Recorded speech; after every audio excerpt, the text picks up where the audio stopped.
My fault, it's not my problem anymore. My name is Sam, and that's not all. I got a pretty good show with my good friend Paul. So listen up to the chairman of the board. I talk to him and he talks to me. We talk a lot of shit, but you get it for free. So don't complain, these gadgets cost a lot. So now we're at the end of the song, and everybody knows what's going on. So here we have the chairman of the, yes we have the chairman of the board. Because we're bored. I'm so glad that I made it, 'cause I thought that I would be late, but then it turned out that I was on time, and you were panicking. And that didn't rhyme. It did a bit rhyme, it didn't rhyme, but it did rhyme. Chairman of the board, episode 9. And everything's fine. How's it going, folks? Great. What do you have to talk about this week? Oh, I'm Sam. This is Paul. And that's not all. Just in case. Well, after the wrestling overload of last week, there's been a lot of Royal Rumbles I've been watching, Sam. With you, obviously, so you know. That's true. But I don't think we can talk about wrestling at all this week. I think we just have to avoid it completely. I wanted to say one thing, actually. About wrestling? No, well, it was weird, though, because we had, like, last week we were talking about the Ultimate Warrior died.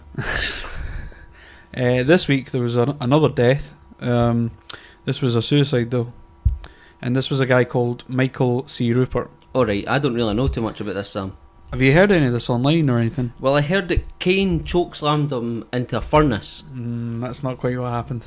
I heard that Stone Cold Steve Austin drowned him in a vat of beer. You're purposely going to try and bring in wrestling to every part of this fucking podcast. No, Michael C. Rupert, he was like a whistleblower, I guess you'd say. 1996, there's a video online. Michael C. Rupert. Was that? I'm roasting. I'm not going to ask you to take your top off. And drinking a coffee is probably not going to help. I'm parched. Take your time with that. Oh, we should have ice coffees next week. I'm not doing a very good service to this guy. I'm trying to fucking pay tribute to him here. No, I just wanted to say I'm not going to go on a big thing about him, but I just want to say there's a few videos. Michael C. Rupert. There was the 1996 video. It's awesome. He stands up. There's this like sort of, it looks like a little town hall meeting. Like it's a, you know, and there's a, I think he's the director of the CIA. Right. Okay. Or maybe like, you know, just under or something like that. And so Michael Rupert stood up and said, like, I was a cop. I was directly involved with all the drug trafficking that the CIA did, and he just like fucking blew the whistle on all this shit to the guy's face. Right, and there's like this town hall full. Well, it's not a town hall. I don't know if it's a town hall. It's a big hall full of people, and they're all just like, can't believe like he's just fucking done all this. Like he just said it all, and the guy's going, well, you know, you need to if you think that there's drug trafficking going on, you need to report that to your seniors, and everyone just starts booing. Like, and he's like, I've done that. I've been trying to do that for years. I've survived like, you know, however many assassination attempts and everything on like his that. Life. Yeah, like people trying to God. shut him up. There was loads of weird fucking stuff with him. I can't remember much of it, but like his wife, or was it his fiance? I think it was his fiance. Like she worked for the CIA as well. And as soon as he was like, he wasn't going to go along with the drug trafficking stuff, and he wanted to expose it, she fucking left him. Like it's crazy. Like just everyone was out to get him then, and he just kind of came out and exposed it. So he's got a few good videos out there. He's on one of Joe Rogan's podcasts. Is he? Yeah, number 170. I'm going to write that down, Sam. And well, watch this back. You'll get it. He's got a lecture called "The Truth and Lies of 9/11" from 2004. 2009, he released a film called "Collapse." Right. Which I'm need to listen to this back. This is too much. So I want to listen. Read about. Right. The Collapse thing was a sort of. I mean, I think it's mostly about like peak oil, and there's probably, so I think it's kind of around his life kind of thing and all his experiences and stuff like that. But you know, and he's got a guy there talking with them, and the guy sort of questions and all this stuff, and it's a good if you've got a spare couple hours, you know, definitely a good watch. Collapse. And then he had a podcast as well, and it was kind of weird because he had an episode of his podcast is called The Lifeboat Hour, and that was his last one was on April 12th. And jeez, that's not long ago. yeah, and he just committed suicide like the next day. Holy fuck. Yeah. And what's like seeing the podcast is people been tearing it apart that last episode? I haven't checked out yet, and I'm not sure what people are saying to it. So I just wanted to sort of say, Michael C. Rupert, if you don't know who this guy is, man, fucking check him out. Aye, I will. He's Sounds a cool good guy. to me. I don't know why he did it, but I'm not going to speculate. But yeah, it's a bit of a loss because he was a fucking cool guy, man. That sounds good. But I wanted to. It's kind of weird though, like because we had our fucking thing last week, you know, The what? Ultimate Warrior stuff, and now it's another. Aye. It's another fucking death that we have to talk about. What a morbid fucking program this is becoming. People are just trying to relax Sunday morning and watching this shit. I know. You made me think about something there when you're talking about that guy. I can't remember what the fuck it was. Aye, there was something that I was going to bring up last week, but obviously it got sidetracked. And I know you're going to bring it up this week. Right. The fucking plane. Yeah. Right. Okay. I'm glad you did, because I wasn't sure if you wanted to talk about that. I did. So I got a few messages, and my cousin Chris, he was sending me videos and stuff. So I've been like, I was like, all right, okay, if we're going to talk about this, well, you know what, we had a wrestling podcast last week. I feel like now, the amount I've been looking into this, it feels like this is going to be another one subject episode. It's going to be the plane episode. The plane episode. Yeah. So, what? Right, what I heard, right, when I looked into it, like I say, the last I looked into it was just before we did the last episode, so my information's like a week out, right? But it was basically saying about some guy took a photo, a black photo on his iPhone, right? Mm-hmm. And this phone had it had like the longitude and latitude, like the position of where the photo was taken, and it was taken from like outside or near to this like US military base in the middle of the Indian Ocean called Diego Garcia, which is like, that's fucking mad. And all, but also like on the news they were like, at the same time as like the black box had like 30 days or 31 days or whatever it was, but like just when that was coming up, they're like, oh, we think we found it. And then you're like, but then like when they're like, oh, we've got a signal, but they need to like, they can't just like have a signal and then like know exactly what it is. They need to triangulate the signal. Like they found this signal like the day before it was going to run out of battery. Yeah. So like finding that signal is useless unless they've still got time to triangulate it and pinpoint it. So they know, they're like, oh well. But then even like, say like, picture my phone's like the kind of side of Australia, they're like, some like, apparently like the Americans like located 2 signals like around this area that they thought, and then like the Indian Navy as well, they apparently located a signal as well. Right. But they're just, but like, I mean, I thought like, but then they're like, it's going to run out anyway, so I don't know if that was like a last ditch hope thing, but I mean, why this plane has been diverted to this Diego Garcia, like I've looked into it a wee bit. I mean, it says like it's a kind of top secret military base, but from what I can see, it's not as top secret as it like Area 51 or something like that. Like I couldn't find anything like batshit crazy coming up about it. I mean, apart like it's just for where it is, it's like a good location because it's like ideally primed for like big bombers and that to get to like Afghanistan and Iraq and all that kind of where it is in the world, and that's what it's there for. Yeah, I mean, well, Area 51's got its reputation because it was so secret they didn't even want to tell people that there was anything there. But yet, if you drive up to Area 51, there'll be like one little sign out in the middle of nowhere: "Don't cross this line, otherwise we have the authority to shoot you." Yeah. And if you even step over it, then this fucking white van will pull up, and you're instantly like. So it's kind of, there is something going on here, and no one wants to talk about it. This is just the Diego Garcia. This is Diego Garcia. They don't need to frighten anyone that way because you can't even get to it. I think that's the idea about it, is that it is so remote and nobody can just like it's properly in the middle of the ocean, like smack bang right in the middle of it. Like it couldn't be further out of the way. So yeah, I think last time we talked about this fucking Malaysian flight, to me, I hadn't looked into it at all. Like I didn't know anything about it. wasn't sure why it couldn't have just, like planes disappear. Like, does it happen? Is it a normal thing, or is it a weird thing? I remember when I was looking at it, like they were saying basically the plane kind of went up this way, and then as it was going into Chinese airspace, it lost radio contact. Like when it's going like from here to Malaysia and China up here, it lost radio contact as it was going into Chinese airspace, and Chinese never got it at the other end basically. And then apparently at some point, like some US military, I'm seeing US military now, but because it's like apparently a US base, like that doesn't really sit right. But they said they caught something going this way. Now that would match up, if you know what I mean. Like the guy turned the plane, but also in this guy's house, like he had like a flight simulator, they went through it, and apparently this runway was a place that he'd practiced landed his plane. So I was kind of thinking about what's the best way to sort of go into it. I actually wrote down like the sort of sequence of events. Now the thing is as well, because you'll get there's conspiracy stuff, and first of all, I'll tell the iPhone picture. I'm kind of not buying that. Right, why? Because it's just a few different things. Like, first of all, being able to stick an iPhone up your ass. Right, aye. Is that possible? Is that even... Like, why? Like, why is it up his ass? Like, he would... If it was a hijacking of the plane, he's thought to himself, alright, what will I do? I'll stick my phone up my ass, because then I might be able to use it later on. But then say how does he not know? First think, okay, we're going into a building. But his first instinct, okay, is to stick the phone up his ass. But where does that information come from that was in his ass? It was just a blank photo that he sent.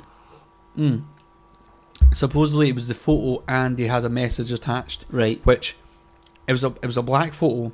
Yeah. And he didn't know what he was taking a picture of, because supposedly he's blindfolded. Right. And somehow, because he was blindfolded, it's then, how could he text then? How could he I think that takes like a lot of leaps. Like it's a lot to like you're building like a lot of pictures around there. Like the way that I picture it is like he's in the plane, right, and they're fucking flying, and then he's like something's fucking going wrong, and like maybe they try and keep them up. Like if you're in a plane and then the flight starts going somewhere else, you're not going to fucking know. Do you know what I mean? Like if the pilot's in on it and he turns it the other way, like you're not going to be like, wait a minute, we're going the wrong direction. Like you're like, because of where you are, like you're that high up. That's true, yeah. Like I just picture like it was in his pocket, like something clicked with him, and he's like, fucking something's going wrong here, and he just was like, just sent the message. Do you know what I mean? Like in his pocket. Well, the message, there was a timestamp on it as well, I think. But the thing, right, the thing that's holding up this theory that this picture came from this guy, and he said where he was, is because of the crux of it is that when you take a picture of an iPhone, Stephen Dewar phoned in last week. He was talking about this, and he's right. There's data built into the picture. There's a cat on the table, Sam. Jesus! Oh no, she's going to mess up everything. Move, go away, get out, run! How did she not knock over any of that? That'll be our cameras offset. We're alright. We're alright. Okay, so it's always that cat as well. Fucking Vara. Alright, so the thing is, when you take a picture, there's information built into the picture. When it was taken, and you can't fuck with it. Like it's not like you can go in and like edit the file name or something like that. This is what they're saying though. They're saying you can't fuck with it. The other thing as well though is it tells you the location. And they're saying you can take the geolocation and match up with Google Maps. Now, the problem with that is that I've found, and I don't know if this is necessarily a problem, but this is just what I understand about it. Well, first of all, there's two problems. One, they keep saying it's very difficult to manufacture it, to fuck with it. Yeah. That doesn't mean it's impossible. Someone could have... It first came up on 4chan, this picture. Someone could have fucked with it. And now, as far as I know, it's mysteriously... The site got hacked and it's been removed and all this stuff. So there's a bit of sketchiness that you can't even go find the picture. But the thing that gets me... I'll just finish this because sure. The geolocation that they're saying matches up with Diego Garcia if you do it through Google Maps. Now, Google Maps has a problem with it, where it's offset slightly. Right. So the geolocations of Google Maps don't match up with geolocations of other things. They're offset slightly. So if this was taken from an iPhone, the iPhone. I mean, you've got Apple Maps. Aye. It has its own geolocations. I don't know if you know. So it should almost be offset slightly if you're taking the Apple Map geolocation or the iPhone geolocation and putting it into Google Maps. There should be an offset. But whereas they're saying that you put it into Google Maps and it comes up right underneath this bunker or whatever, this facility. And it just seems like it's too close. Then there's also the whole argument of, but well, the reason no one else can contact and whatever, and the reason this guy can't just phone someone is because they're in this area where it won't receive or send a there's signal. a name for a Faraday cage. A Faraday cage, yeah, that's right. So I don't know, it's just a bit too. See, I feel like he far-fetched. sent it from outside. Like I heard that about a Faraday cage as well, and that just is basically a structure that your phone doesn't work inside. I don't know. I just feel like it was sent from outside it, and he sent it. Maybe it looked like it was coming from in there because, like, your GPS is only accurate to so much. Do you know what I mean? It's not always like dead pinpoint on. But if he sent it outside, do you mean outside the facility? Like they were Like, landed say and they everything. were flying in, and he was like, "Why the fuck?" Like, because this thing, like, But from then- the air is noticeably like an island. Like, it doesn't look like fucking China or Beijing or wherever they're going to. Like, and he would have been like, "This is not." Well, no, but the message as well. That's the thing that fucks with that, though. The message that he sent was that he had been held. He's away from all the other passengers, and he's been held by military, and he's 'Cause blindfolded. the guy had some kind of high up job as well. Was he not like some kind of computer programmer or something? I think he worked for IBM. Yeah, I'd but heard that as well. that's what Stephen was telling us last week as well. No, the iPhone picture thing, I don't think there's anything to it, to be honest, from what I've seen. I don't know. I think if he's obviously got it and then sent it to somebody with an iPhone, like it would have thing made up, and you could found out where it's tagged in, if you know what I mean, like the geo tag. If his pals But got an iPhone the thing as well. is, that's what they're saying as well, though. You can fuck with it. It is possible. They're just saying that it's really difficult. Now, loads of things are really difficult. You know, photoshopping a picture of you with a dick in your mouth might be difficult, you know, to get the lighting right and all that stuff. It can be done, but people can do these things. Aye. Like, there will be someone out there who could do it. Now, the thing is, would someone do that? I mean, that's a pretty fucking low thing to do, you know. And it's going to like a big length as well, do you know what I mean? Because then you're giving false hope to the fucking families and all that. So would someone do that? You think, would someone actually do that? But then you think, well, it was uploaded on 4chan, so maybe. But then if it's uploaded on 4chan, like, it's where it's came from. Like, the guy that's... Like, That's sketchy as well, though. The picture on 4chan isn't anything. It's not like that's just a black picture. Like, on 4chan it doesn't mean anything, but like when he's got it on his phone, that's when it's got all the data and stuff in it. Do you know what I mean? Well, you can still take if it's the image that's sent, you can still take that image and break it apart. And this is where they're finding the geolocation and all that. But that's the problem. Now they're saying that the original site from where it was, because I think it was it might have been linked to 4chan from a different site or something. But they're saying that site got hacked, and now it's gone. The original's gone, and there's all these copies floating about, and now it just escalates into this. But then anybody could just put a blank image up. I don't know how that's like a thing. I think like like with 4chan, I don't know.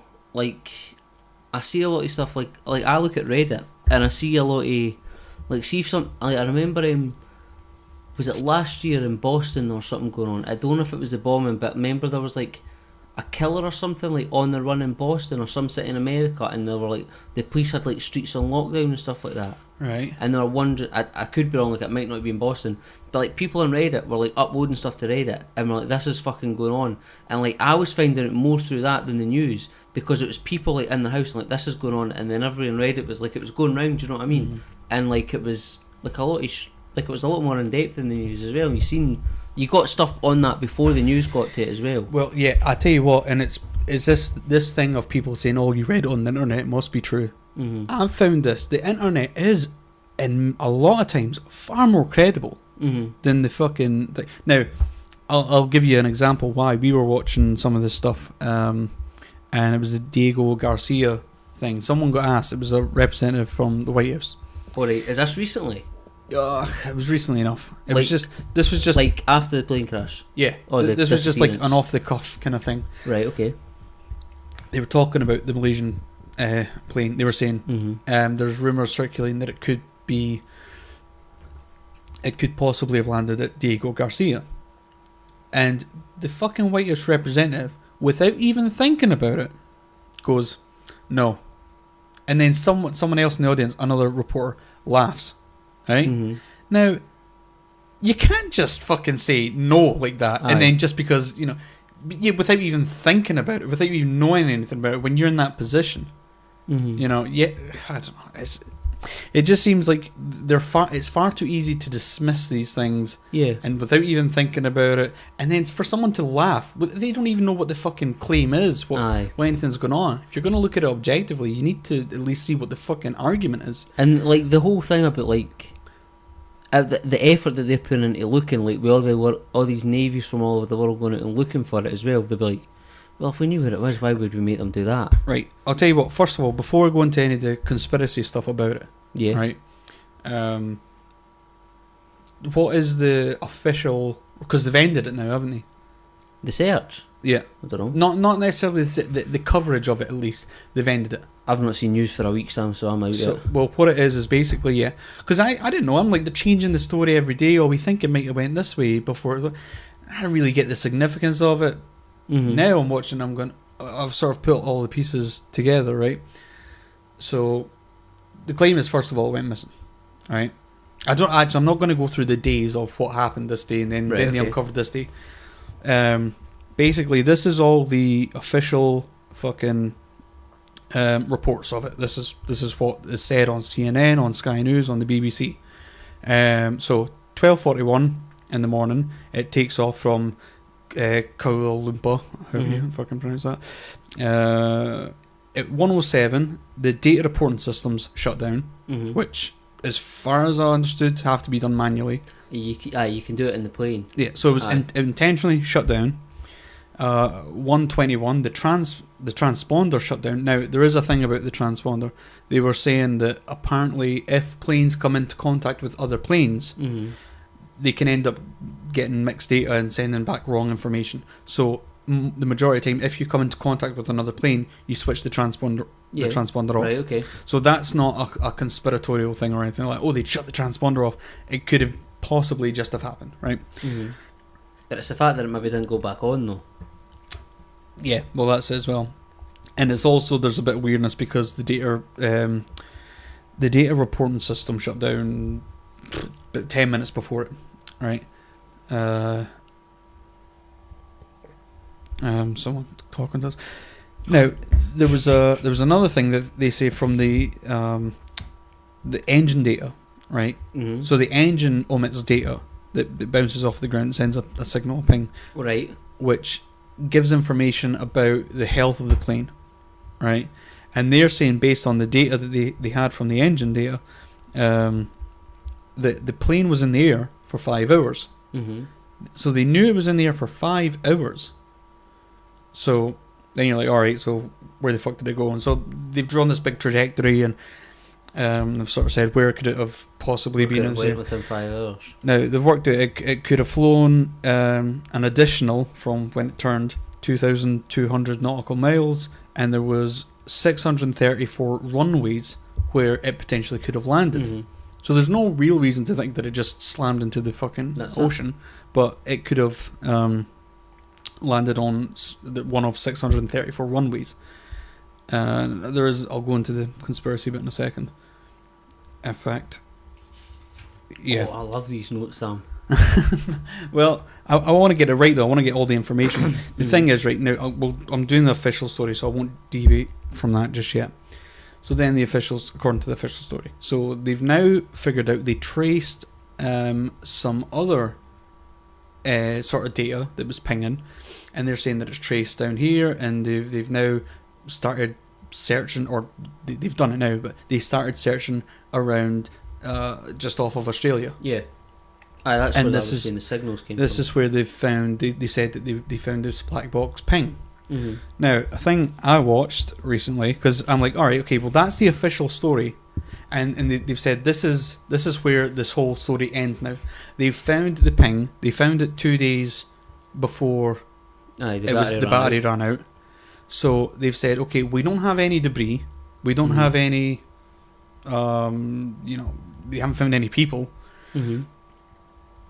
All they had was this ping data from what they think was the black box. Yeah. Now, there was a guy called, his name is Paul Henry. This is a French guy, so I'm going to pronounce this wrong. Nargeolet. Nargeolet. I don't know the French way of pronouncing that.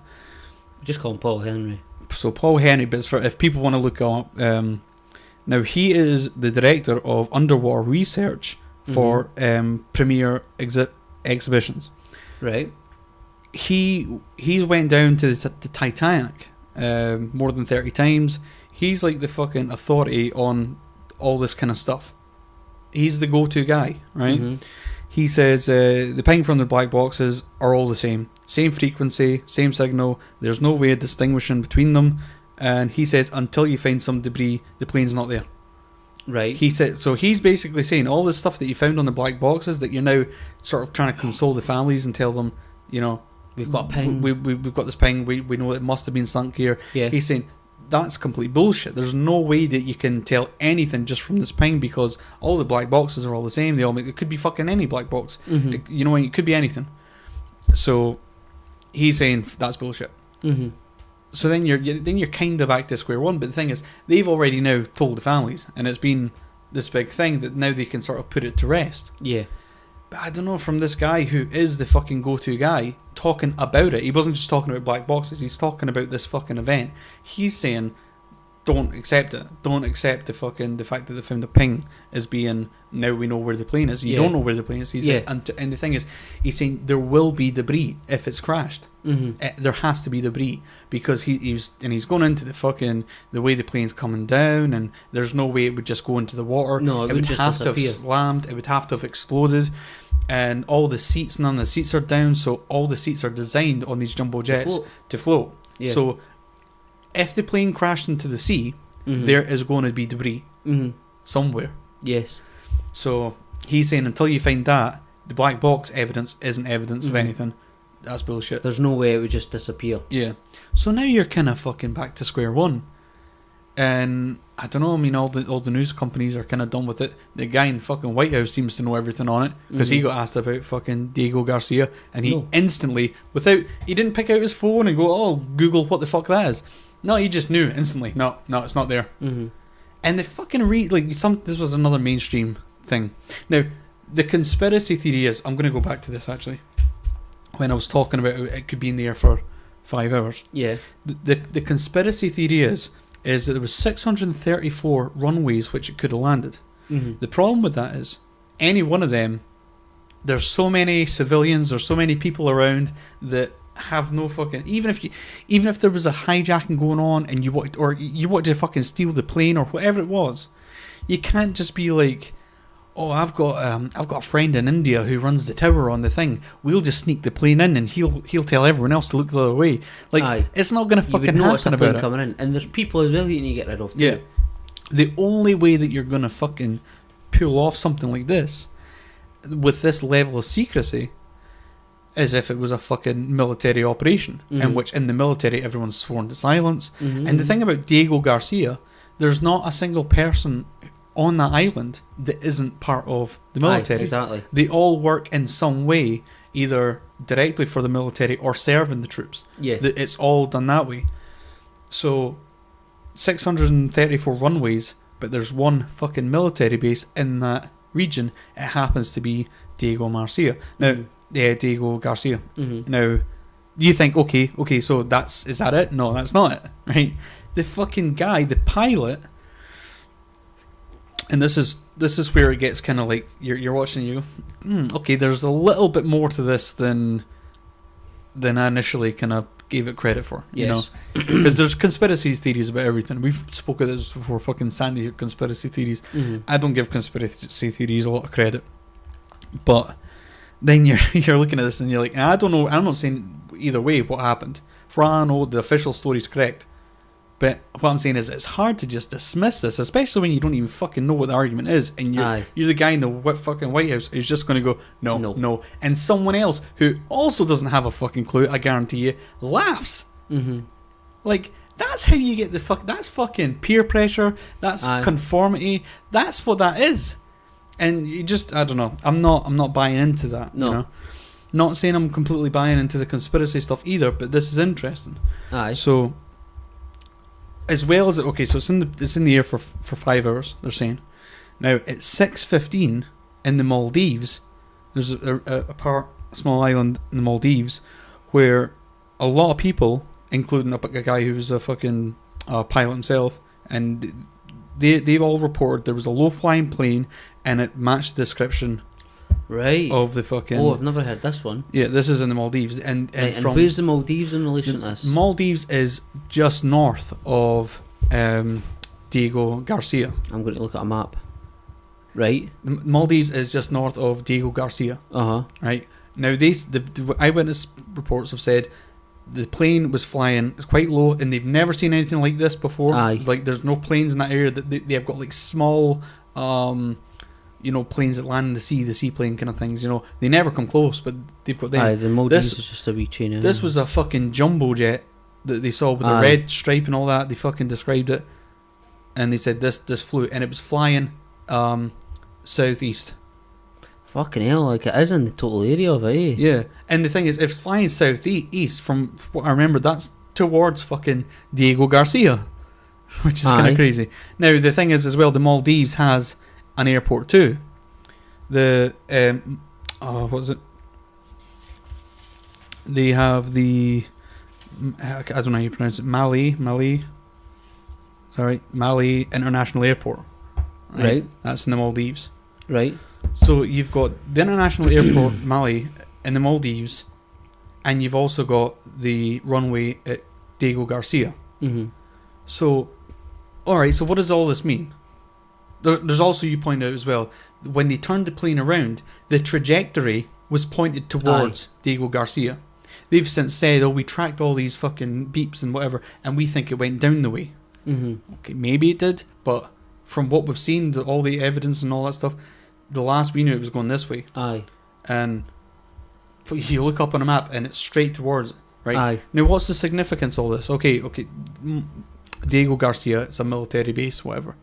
And the thing is as well, like, if something did go wrong in that plane, and they're like, right, like, we fucking lost, like, whatever, like, we need to land, there's 600 odd runways that we can land on. You don't need to fucking go that way. There's bound to be a lot of other runways in the area. And another, just before I get onto that bit, I was going to get onto another fucking curious bit about it is, let's say it's a hijacked terrorist, right? Because you're thinking, all right, or whatever. It doesn't even have to be a fucking terrorist or whatever. Let's say it was the pilot. Let's say he lost his mind and just whatever flew into the ground, right? Because this is what the official story is now. It's smashed into the sea. They're saying that he had problems and this kind of stuff, eh? Yeah, I've heard stories. Yeah, so it had problems and all that. If your goal is to fucking destroy the plane, smash it into the ground, why are you flying around for 5 hours? Mm-hmm. That doesn't make sense to me. Aye. If it's a terrorist who's taken over, why are you flying around for 5 hours before... The thing is about, like, the terrorism argument as well, like, I think, and what's happened, I think it defeats the point of, like, a terrorist act. Like, a terrorist act, like look at 9/11, we'll call that a terrorist act for the now, right? That was like a statement, like, we have fucking done this, like, everybody's aware of it. Do you know what I mean? Like, the tube bombings in London to make people, like it's a big thing. They don't just hijack a plane and disappear in the middle of nowhere. And be like, look what fuck. Like, nobody said, like, we fucking done this. No, they've not claimed it, if you know what I mean. Yeah. And that's what I'm saying. So if it was just the fucking pilot went a bit mad, aye, you're not going to fly around for 5 hours before deciding, okay, now it's time to smash it into the ground.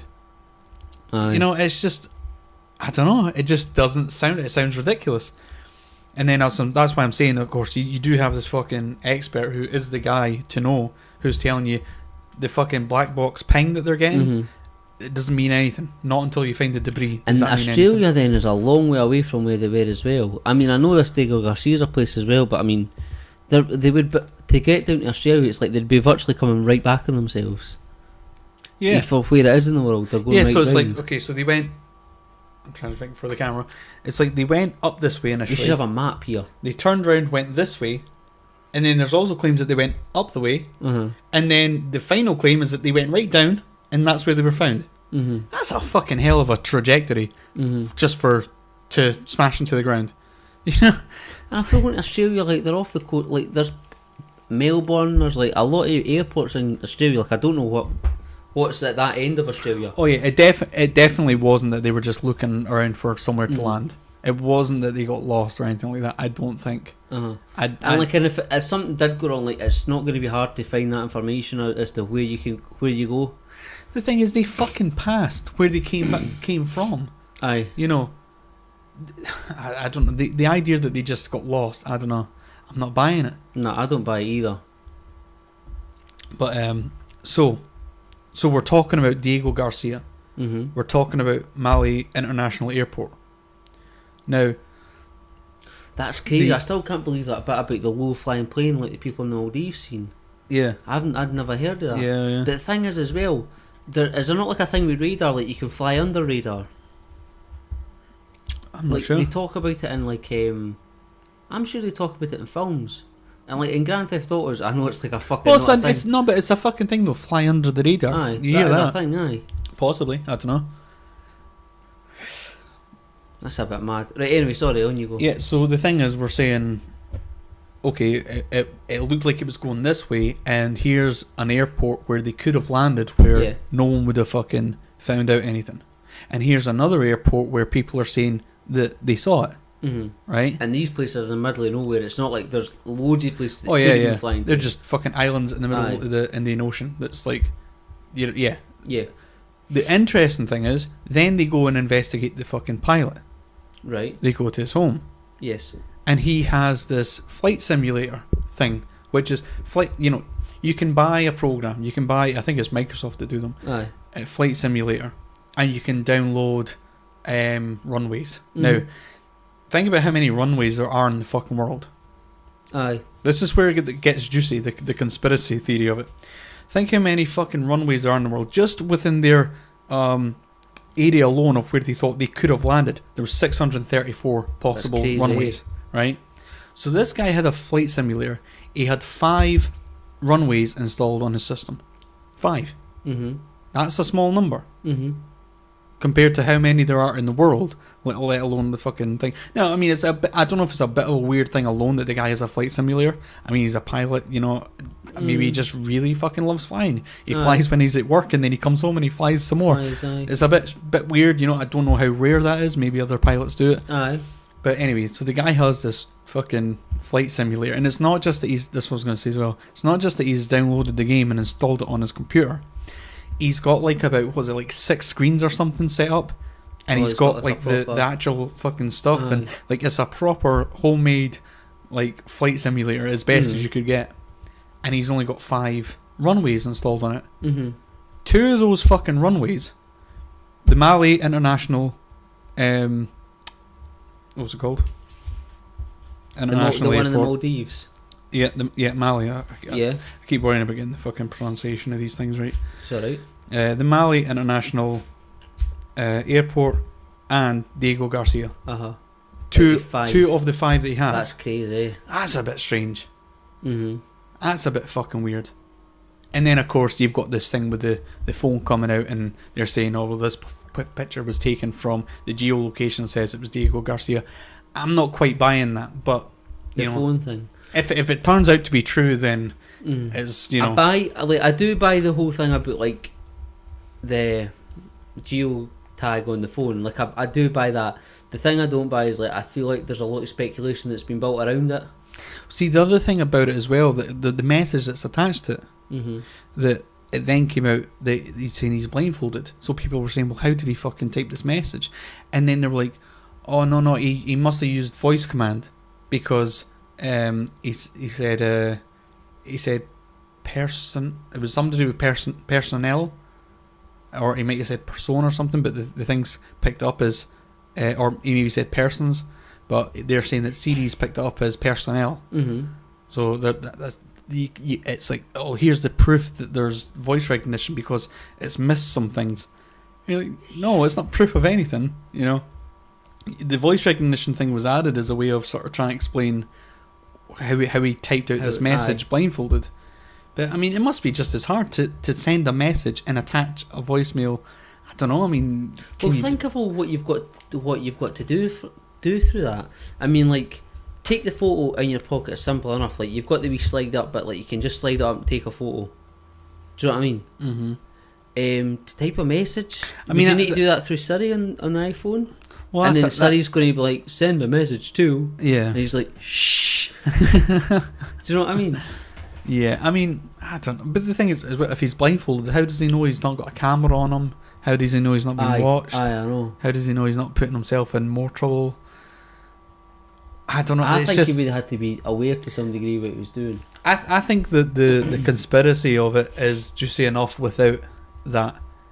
And I'm not sure how authentic it is. You can speculate a lot about that, do you know what I mean? I mean, it's a cool story as well, though, about, you know, this is a spy way of, like, detecting something. Like, you know, this is the picture has embedded this special code, and you can only work out if you're, you know, and then if you go on Google Maps, and people are probably Googling up, oh yeah, Google Maps, and, like, you know, feeling like they're really involved in discovering more of this thing. I don't know.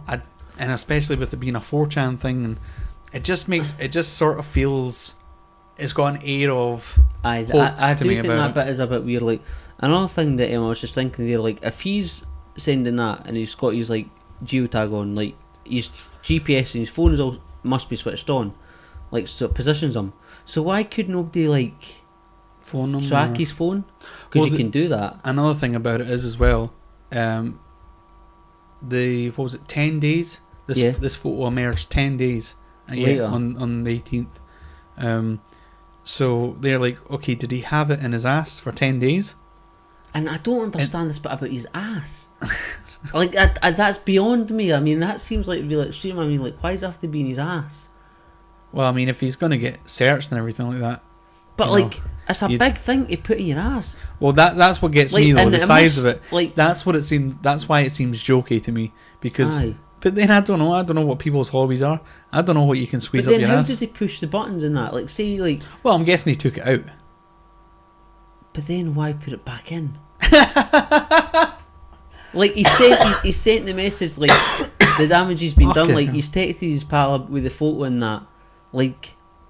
And, like, does it say in the text, like, I'm going to put this phone back in my ass right now, so don't fucking phone me, because it'll hurt? Because it'll vibrate. Yeah. Yeah, I mean, I don't know. It just... There's not enough to that for me to really respect it as an idea. Because, yeah, I mean, it seems like the image cannot be fucked with. I don't know. I mean, I think it possibly could be. But then it's like, it's the thing about, like, where it's came from. I mean, like, only one person's obviously got this. Like, I've not seen, like, I didn't even know that there was a text accompanying it. Yeah. What else was there? Yeah, the fucking guy with the flight simulator stuff, he just happens to have one of the airports is an airport where people came up and said, well, look, if he was going to land anywhere and no one was to know about it, the only place you could get away with it is the fucking military base. And people have mistaken that as well. People, like, in the mainstream, fucking idiots. I'm watching this thing now because I don't believe it either way. I'm not sure what I believe, right? But the people in the mainstream try to debunk things, and they do it in such a fucking terrible way. I think some people, like, a lot of people do live with blinkers onto a lot of things. Do you know what I mean? And that's why they're quick to dismiss things. They're not sincere. They parade as, like, skeptics. Like, I don't believe in these conspiracy theories because I'm a skeptic. Yeah, you're not a real skeptic because all you do is say, that's a conspiracy theory. No. No. And then there was a voiceover, and he goes like that. A lot of people are saying that it may have landed in Diego Garcia. But if that were true, surely someone would have seen it. But and you're like, the whole fucking point is that it can land there and be seen, and you're not going to fucking find out about it. That's the point. So saying, you know, but if it did land there, surely someone would have seen it. There's no way it can come in stealth like. Aye. Like, you're a fucking idiot. No one's saying that. You know. I can't think of any examples right now, but I used to get that with like the 9/11 stuff, where people would be like trying to debunk a claim, but it's like it's a straw man. It's like that's not even the fucking claim. Aye. And you're laughing at how silly this claim is, and it's like you're the only one that's fucking saying that's even a claim. Aye. So that's why I don't like when I see in the mainstream media, because it's almost like I'm on the side of the mainstream media. I'm like, right, tell us what's going on. Aye. And then when something comes up that if I read on the internet, okay, the guy had Diego Garcia on his flight simulator, and the Maldives one out of the fucking all the flight stuff he could have had, he had 5. He didn't fly to like some cool place. Yeah. Like Dubai or something. Yeah, well, and then the fucking Maldives one, you've got witnesses saying, oh yeah, we seen this plane, it matches up with the description. Right. No one in mainstream media is talking to them. And you're like, alright, so there's all these things that are not 100%, but they're kind of adding up. Yeah. And there's not and another one was seen, it was another sort of White House correspondence kind of thing. The guy goes, the Diego Garcia claims have been thoroughly debunked. How? And I'm like, thoroughly debunked? Really? Because I haven't seen anyone debunk it in the fucking slightest. I've not even seen news when they've been talking about it as a possibility. Yeah. Like when I was looking at it, so like I don't know what are they saying. Like how is the kind of media like acknowledging when he's saying these claims have been thoroughly debunked? I'm not thinking, yeah, I've seen the same videos you've seen. I don't know if they debunked them. I'm not thinking that. I'm like, what fucking videos? Tell me. Give me the link. What the you can't just come and say thoroughly debunked. It'd be like if someone came out and said, 9/11 has been thoroughly debunked. You can't fucking say it. Like, yeah, you might think the conspiracies are silly, and you might have your opinion about it, but you can't come out as a fucking spokesperson and say the conspiracy stuff about 9/11 has been thoroughly debunked. Like they've went through everything and said no. Yeah. We've it's now not even worth talking about because it's been thoroughly debunked. But then that's just a thing. So people will be like, all right, it's been debunked. We don't need to worry about that. It definitely wasn't that. Well, that's it. The guy in the tie said so. People would know. Like if you just like your average Joe in the street, you're like, oh, like see, like imagine you're standing in the bus stop talking to some guy, and you're like, oh, fucking see that plane? And he's like, I seen it. And you're like, oh, did you hear about that whole Diego Garcia thing? What are the chances of average Joe in the bus stop knowing about Diego Garcia? Like, they're going to turn around and say, would even hear it. He played for Argentina. He was good. I liked him. I know. I know. I don't think a lot of people would have picked up on it because, like, I never heard about it through the news. I heard about it through other stuff on the internet and that. Yeah. Do you know what I mean? But I did. It does seem feasible. Do you know what I mean? When you put all the pieces together, like you're saying about, like, I didn't even know about that place in the Maldives and that, and the eyewitnesses. That's crazy. This is the thing as well. Like, because how do these people get how do they get their story out there? Like, who went to them, or who did they speak to be like, we seen the plane? It was the Huffington Post reported it. Aye. So this is what I'm saying as well. Like, people may think I've just read a fucking website. It's the Huffington Post. You're not going to get much more credible. Mainstream. You know, I'm not saying it's credible as in everything it's saying is true. I'm saying it's the mainstream of the fucking mainstream. There's no conspiracy. There's nothing controversial about it. So you have the people in the Maldives saying, yeah, we've seen this plane. No one's come out to fucking but nobody for like BBC News or like ABC News is when like, well, maybe we should go and speak to these people. No, of course not, Paul, because those claims have been thoroughly debunked. Oh, I forgot about that. Fucking assholes, man. You wonder what will happen a couple of months with this. Do you know what I mean? I think it'll just get left. But then, do you know what the other question is, Sam? What's that? The big question. If it is all true, why? Like, what do they gain from it? Why take a fucking plane? Like, they're the US military. They could surely get a fucking plane over there. Yeah, well, this is what I was thinking of. What is their necessity for this? Is it the plane, or is it the people on the plane? Is it what's on the plane? Is there something on the plane? But I mean, like, they're the military. Like, if they need anything, if they're like, well, we need fucking like this, like, they can surely fucking get it. Do you know what I mean? Yeah. I don't know. I'm not sure. Maybe there was a plan that went wrong where it was like, you can speculate, but what doesn't make sense is a guy flying a plane whose intention is to drive it into the ground, killing everyone, and he waits 5 hours before doing it. Mm-hmm. And the thing is, flies to the fucking... If he was going to do that, like, he would surely have, like, a bit of sense to him, right? Like, he can fly a plane, and he's looked at all these places of the world, and he's, like, he must know, like, a bit about the world, do you know what I mean? So, you want to get rid of the plane. Like, I wouldn't fly it into the ocean. I would fly it into the middle of nowhere. Like, in the middle of fucking nowhere, where nobody would look. Yeah. Like, if you fly it in, like, I mean, people would find it eventually, but I don't think they would be like imagine if you flew it like just in like some kind of a wasteland place, like the middle of the Australian bush or something like that. Yeah, if your goal was to get rid of the plane, there's a lot better ways of doing it than going round in a fucking circle, coming back on yourself, and then going down after having just... He went in a circle twice. Aye. Essentially. So... And back on himself and... Yeah, I don't know, it's just... I'd love it if the fucking mainstream story was just what happened. Like, this is what happened. But it seemed like, yeah, they changed their mind about what happened so many times. In the media. When I first started seeing it, I just thought, ugh, I don't care. I'll check this out later when everything's come out and once there's a fucking answer. That's when I'll go back to it and sort of take an interest in it. But then it just seems like, yeah, their fucking answer was a bit quick. You know, they found the black box signal a couple of days before it was going to run out of battery.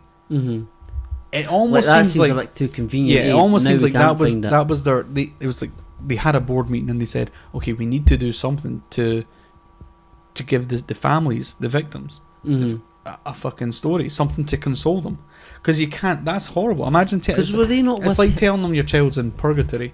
Like you know. If they're in hell, you can sort of come to terms with that to a degree. If they're in heaven, you'll come to terms with that. But seeing that they're in this kind of area where no one really knows where they are, or no one knows what will happen to them, and that's fucking way harder, you know. So like, it's just like if like a missing child or something. Do you know what I mean? Like I'm trying to think an example, but yeah, that's it. You'd rather that's it. The families want to know when the fucking they capture the kidnapper. And the kidnapper won't say anything. The families just want to know. Tell us, like, you know, tell us. Can we grieve or where? Yeah, you know what I mean? Is she still alive? Is she buried somewhere? Just tell us. We just want to know, because you can't live with that not knowing. Aye, I know. And you see all these people, like another sort of claim to hold up the phone thing is the girlfriend or maybe wife of the guy who supposedly took the picture. She is. For it being a conspiracy where they're still alive, right? And you think, oh well, she's the fucking, you know, she's really involved in this. She's bound to know. I'm not buying that either, though, because if it's your, you know, family member, you don't want to believe that they're dead. No, you've got another woman who's saying like about spiritualness, and she just knows he's still alive. Like, you don't want to fucking. I mean, it's just being in denial, and especially if they're like, and you're keeping your hopes up. Yeah, and if there had been like a thing on 9/11 where it was like, oh, they weren't really dead, they're hidden away somewhere. If that was part of your family, you're far more likely to believe that than just come to terms with them being dead, you know. Aye. So the fact that the family, the girlfriend or whatever, she's for the conspiracy, kind of means nothing. There was another claim as well which I looked into, which I wasn't satisfied with, which would have made a good story. Which is the claim that the pilot's wife. This pilot, what was his name? Fucking, because there's two pilots, Zahari Ahmadasha or something. Right. Yeah, his wife supposedly left him. Yeah. A day before the plane. I heard this, and this was a bit reason why he was a bit mad, or yeah. So well, it's two things. It's either he's a bit mad. He's not mentally stable. He's not mentally stable, or he's working for the higher echelons of the government, and you know she knows, and so it's like, okay, today's day, like go day, you know, grab all your stuff, pack all your stuff, I'll meet you wherever, right? It makes more of a story to it, but supposedly that was just a fucking big mistranslation, and it wasn't. It was the day after, right? Which then it's far more understandable, you know, like he fucking went missing in this plane. She's obviously going to get hounded by fucking reporters and fucking FBI, whatever, you know. So she just up and got like the kids and fucked off. Way more understandable, you know, if it's the day after. And that's a dangerous thing as well. Once a sort of rumor or once something gets started, it does. It makes its round on the internet. And that's it's hard where to stop it. the thing is, you've got more responsibility to yourself if you're getting your information from the internet. Mm-hmm. Because I don't like getting my information from the mainstream news. No. When you see that fuckhead go thoroughly debunked, and it's not. It's absolutely not. Mm-hmm. Show me the fucking link where it's been thoroughly debunked. Aye. I've been looking at these videos all day. I haven't fucking seen one thing debunking that it landed and how it couldn't have landed there. You know. Aye. And this guy, the other guy, without even thinking about it, it's just like, no. And then some clown in the fucking audience laughs. Wow. That's the type of shit you have to put up with mainstream media. Mm-hmm. And in mainstream media, you've got like Fox News and like fucking... what's her name? Nancy Grace. This was a thing. This was a big thing recently, annoyed people. Right. She was talking about the Ultimate Warrior having died. And she was talking about the same thing that we were talking about, how, like, you know, there's a lot of them dying early on. Yeah. And she had Diamond Dallas Page on her show on Fox News to talk about this. And he thought he was coming on to talk about the Ultimate Warrior and talk about his life and almost like pay tribute to him. Yes. Whereas she just wanted to talk about steroids. Right. And she, in the background, you've got this rolling all these names, and she's talking about all these people that have died. And one of the names that comes up is Owen Hart. Mm-hmm. Owen Hart had nothing to do with fucking steroids. Nah. It's pretty fucking common knowledge how he died. Yeah. But that's just Fox News. Like, that's just they don't do any research. They don't really give a shit. Aye. It's all just in what way can we pander more, and what way can we fearmonger more. Mm-hmm. And that's, I mean, of course, people will probably say Fox News isn't mainstream news. It is just a propaganda machine. And yeah, I mean, that is true. But that's the one that's favoured by the masses. Yeah. And so it's the same thing. Like, how do you know when you're watching CNN that it's honest reporting going on? And Same way, honey. I mean, look at that picture that I sent you a picture ages ago. It was some guy in France, and he was like, "Oh, protesters are here, and they're very angry and that." And this guy's standing giving his news report, and there's like barriers behind him, and there's loads of people, and they've got big banners. Yeah. But then somebody took a picture of it from like a hotel or something. He's like 5 floors up, and there was literally like fucking a barricade.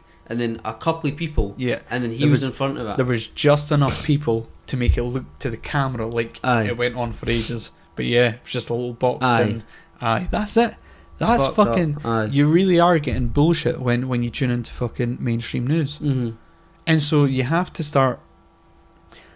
You have to kind of start doing your own investigations. And comparing things. And checking out more than one news source. Mm-hmm. And you can also, this is a thing as well, don't fucking, if you go on a website and it looks like a shoddy website, don't start quoting that fucking website, because chances are it's one guy who's running it. You know, go to legitimate websites. Like The Onion, that's always really good for good up-to-date stuff, eh? The Onion, yeah. The Onion's hilarious. Oh, what was the one I seen today? The Onion is for people who don't know, joke, parody fucking website. Aye. Fake news. Oh, it was something to do with Al-Qaeda's new strategy is to sit back and watch the collapse of America. Mm-hmm. And it's got this picture of this Arab guy just sitting on a couch with the control. It's like, this is their new strategy. They're going to just sit back and watch it all collapse. Those dirty terrorists, you know. So yeah, you get The Onion, obviously. It's a joke website. Although I have seen people will post things from The Onion and go, can't believe it. Aye. Like, well, you fucking shouldn't. Somebody on my Facebook this morning, I think, posted something from it. I don't know what the hell the story was, but it's quite nuts. But yeah, I mean, you wouldn't know about fucking Diego Garcia, and then forget all this Malaysian flight stuff. Just go type in Diego Garcia, and there's a whole fucking history of that and how it was like. I think it's still British owned. Aye, it's in the British Commonwealth. The British owns it, but the American bought it off the British to use as an airbase. As far as I know, they're leasing it off them, so it's still British owned. But when the Americans went in, they just fucking there was like people that lived on the island, and they moved them. There was like 2,000 people on it. Aye, and they just they starved them, and they went around. Aye, because there was that thing. It's in British Indian Ocean territory. British Indian Ocean. See, that's like where the Maldives is. Where that wee point is there, and then that's it down there, and then I'm sure Garcia is just there. Yeah. That wee line island. So, but I seen that as well, and they were like, was that the one? And they were like saying to the woman, "Do you feel like you were bullied or forced out of your home. Yeah, and they're she's like, well, no, but if you call being bullied at your home, being threatened with no food and stuff like that, then yes. And they were driving around as well, shitting their animals. Aye, their pets and stuff. Yeah. Aye, fucked up. And it's like this is the thing as well. If you were only to rely on mainstream fucking media, guarantee anybody out there, you won't know anything about the Gulf of Tonkin. Really, you wouldn't know anything about Operation Northwoods. Which was a document, US document signed by the Joint Chiefs of Staff. It was vetoed by Kennedy, but the plan was to use hijacked fucking airplanes as missiles. I mean, you look at it, it's or maybe not as missiles necessarily, but it was hijacked planes. And you look at it and stuff, and you're like, this is fucking 9/11. Aye, and it was in writing. There's a lot it's crazy. The 9/11 stuff is mental. Like, I don't, like, if you do watch like a good documentary on it, like, a lot of it is hard to deny. Do you know what I mean? Like that whole thing about, what was the other building called? Building 30 something. Building 7. Aye, and it was like fucking was just on fire a bit and it collapsed. That's another thing as well. Mainstream fucking news, I don't know. I've never seen them mention Building 7. Neither have I. And if you go and fucking talk to people that are in the mainstream and say, what do you think about 9/11? And they'll say, "No, man, it was just whatever." I don't know why I'm doing that accent, but they'll be like, "No, it was just terrorists, 19 hijackers. That's what the government tells us. That's what we believe." And then you go, "Okay, but what about Building 7? Building who?" Aye, like they don't know. They don't have a fucking clue. I'd never heard it until I seen Zeitgeist. Like, I'd never fucking heard of it, honestly. But I mean, it's not. Like, there's conspiracy stuff, but Building 7 collapsing is not a fucking conspiracy by any stretch. No. There's video footage of it. A lot of video footage of it. And there was only like 2 or 3 floors of it on fire. And the thing about it is it's just the speed of it falling. Aye. And it's dead. The way that it fell. And then they were saying that, like, it was due to the fire or something like that. It was a kind of report, but they never really investigated it, or like, could it happen? Like, a building doesn't just collapse like because it's on fire. Like, they're made of fucking steel and brick. Yeah, like, it wouldn't just go down like that evenly. Do you know what I mean? Maybe like a corner, maybe, or whatever like that. But the whole thing. Yeah, and I mean, you will get some.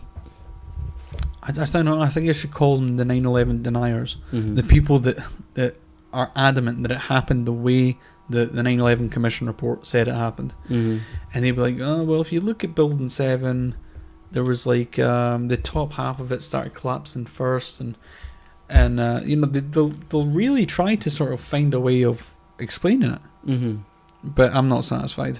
No, I'm not satisfied with anything I've seen from them. Building 7, how can that fall from fire? I mean, it maybe can. I just find it very hard to believe. No, I know. It can just fall like that, just from fires. I mean, because there's other buildings as well. A lot of it that was on fire. Do you know what I mean? Like, it wasn't on fire anywhere near as like the trade centres were on fire. Yeah. But I mean, was it not only like 2 or 3 floors, and not even like the full floor? Like, the only reason it caught fire is because like flames kind of just found their way over to it or something. That's what they were saying. The thing is, there are fires on a few of the floors. And so you kind of think, well, if it was planned to blow up, is it just a coincidence that there was fires on there? Well, the thing is, there was fires on fucking all the buildings around it. Aye. Like, almost every building around the Twin Towers, there was fires. Aye. Building 7 happened to be the one that collapsed like a controlled demolition. There's fucking video footage of like people run away from it saying it's going to collapse, this one's going to fall. How did they know that this one was going to fall? Like, how? I mean, what, did it just look like it was going to fall? There's the fucking BBC footage of the woman saying, Building 7, the Solomon Brothers building has collapsed. Meanwhile, it's standing in the background behind her. Hadn't collapsed yet. Really? Yeah. Now, I can kind of chalk that up to, well, maybe she just heard that it was going to collapse and it got misread and all that stuff. I don't know. I mean, it's I'm trying to be impartial about it because I want to know the truth rather than just. I just think with that, like, there was so much going on. Like, you've got the planes, the hijacking the planes, like the buildings on fire, like the whole city's in like uproar and that, and like it was just too much. Like, but But there's so many, because there was so much going on. There's so many things that you can pick holes in. Do you know what I mean? As to why it's. The thing is, there was a massive. I can't remember too much about this, but there was a massive insurance policy taken out on Building 7 as well. That if it got taken down as a result of an act of terror, then the guy who owned it made fucking loads of money. And that's what they say. They say whenever something fishy happens, follow the money. You know, that's usually. And what was Building 7? Oh, it was just another trade centre. I'm not entirely sure what the specifics of what they do, or see, there's allegations. Price, you know what I mean? There's allegations about, you know, what would you call it? Like sort of debts, like things to do with money, where people were owed a certain amount. You know, there's information that got destroyed by the collapse of these buildings. The same with the Pentagon. They hit the Pentagon. The bit where the Pentagon got hit was in its budget analyst office. Right. And this is where they were supposedly working on. There was like, how much was it? There was something like $2.3 trillion had went missing. Right. From the United States budget that no one could account for. Fucking hell. And so, it was like the day before 9/11, Donald Rumsfeld, who was the Secretary of Defense. Right. He was asked, like, what's going on with this fucking, you know, and he's like, I don't know, we're working on it, right? We don't know where it is. 2.3 trillion or something like that. Just gone, fucking missing from the budget. So the way where they're working on it is the fucking bit in the Pentagon where it just happened the very next day, 9/11, got hit. And then you're like, alright, the terrorists knew that and we're trying to help them out? I don't know what. And then, I don't know, the thing as well about the fucking it was a plane that hit it. And you look at it and there's no debris, there's fucking... And it's not even that big a building, do you know what I mean? The thing that gets me, right, the thing that kind of convinced me, because you do see loads of pictures of, here's the scale of the plane going into the Pentagon. Right. And it doesn't match the hole. There's that, and then you're kind of thinking, I mean, I don't know about physics, maybe the wings just broke off and somehow it managed, I don't know, right? The thing that gets me is that they're saying that the fucking flames and all this stuff, everything was so hot that it fucking melted or evaporated most of the plane. The whole plane just got evaporated. Yet when you see the pictures of the hole, there's these like computer desks and there's like filing cabinets. And there's paper. And there's stuff that's fucking untouched. Right? And this whole plane's disappeared. And yet the whole plane burnt. Yeah, everything. These computers and these filing cabinets and all these and even these the documents. fucking tail of the plane, like for the length of the plane, like over that building. Yeah. Do you know what I mean? Because for my memory, the kind of Pentagon thing is it didn't go right through the building. I'll just say lines are open if anyone wants to phone in. Better turn on the fucking Skype, eh? But like the plane didn't go through the building. It was like kind of just like a hole was cut out of it. Do you know what I mean? Like it didn't go right through. As far as I'm trying to remember it, because I think it did go right through. Right. Not completely, but like it made a dent in the far side wall. Right. But yeah, I mean it's been a while since I looked into all the 9/11 stuff. It's interesting though. It's crazy. And then the whole thing as well about like all the roads that are near it, and like there's so many traffic cameras that would have seen it. And then the footage from them's never been released. That's the fucking annoying thing. And then you've got Glenn Beck, a Fox News guy. He's there showing this pixelated video of what is supposed to be this plane, which from the video, I'm sorry, that doesn't look like fucking anything. Right. When the claim, because this is another thing as well, they think the claim is that nothing hit it. Right. That's not the claim. The claim is that it was hit. You can tell it was hit, but it was hit by a missile, right? And then there's like, oh, that's crazy talk. All right, okay, is it any crazier than the fucking plane doing the fucking degree turn when the guy who fucking was supposedly flying this plane was said to he wasn't able to fly a single engine Cessna. He wasn't able to fly it. There's footage of the guy who because all the hijackers went to this flight school. The guy who supposedly flew the plane into the Pentagon, the guy who trained him and had him there, is on footage, is on camera, saying he couldn't do anything. There's no fucking way. He's saying, I could barely fly that fucking jumbo jet. Aye. There's no way in hell this guy flew this. And especially not just flew it, but did the fucking dip and the angle and the turn that was attributed to him. Aye. There's no fucking way. This is coming from the guy who trained him at the flight school. That's fucking nuts. I'd never heard that about a missile. I was just assuming that it was just exploded, like there was bombs or something in it. Well, the claim is that it was a missile, which would explain why there's no fucking debris. There's no whatever. There's nothing from the missile found to go, oh, that's the fucking missile or whatever. But I want you to look at a picture of the Pentagon after the crash. Carry on, Sam. Yeah, but there's a few different ones as well. But yeah, so this video emerges of an object flying into the Pentagon. And all the conspiracy theorists have went, that's the missile. We were right. Right. All the fucking people who think, because it's a bloody image, you can't see anything. No. All the people who are for the government story go, there it is, that's the plane. We were right.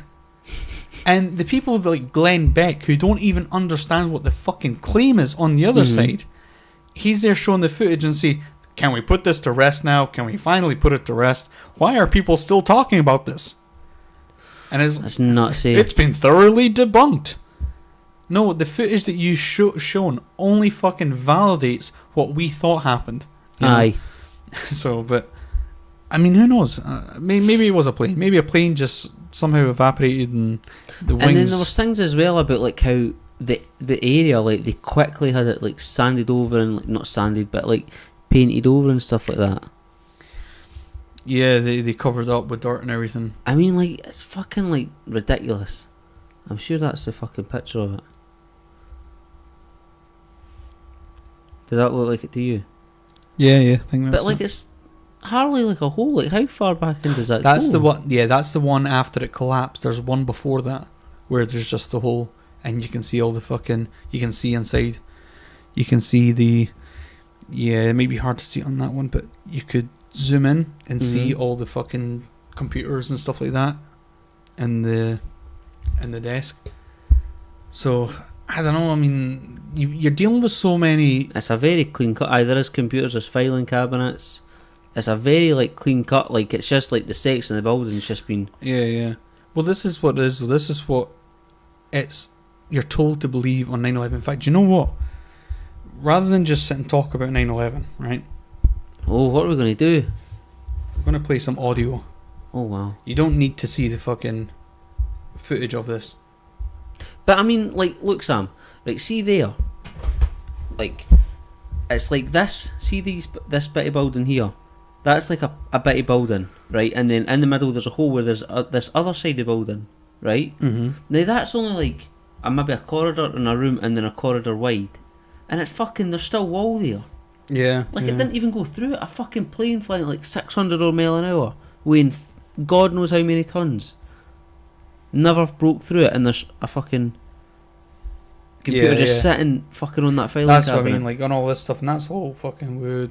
And they're saying that the fucking... We need to put a picture of this up so you can see it, because obviously you can't see it, but if you just Google for 9/11 Pentagon crash, it's like I was just looking at, I think it's the third image up. Aye, so if you're interested. So this is a video, you don't necessarily have to see the footage. This is, I think I've got the right video here. It's called 9/11 Conspiracy Theory in Under 5 Minutes. Okay.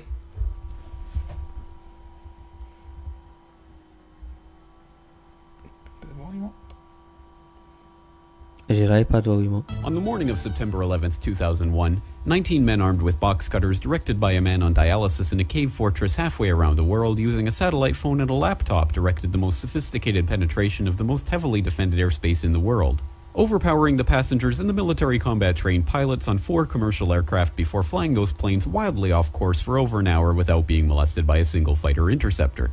These 19 hijackers, devout religious fundamentalists who like to drink alcohol, snort cocaine, and live with pink-haired strippers, managed to knock down 3 buildings with 2 planes in New York. While in Washington, a pilot who couldn't handle a single-engine Cessna was able to fly a 757 in an 8,000-foot descending 270-degree corkscrew turn to come exactly level with the ground.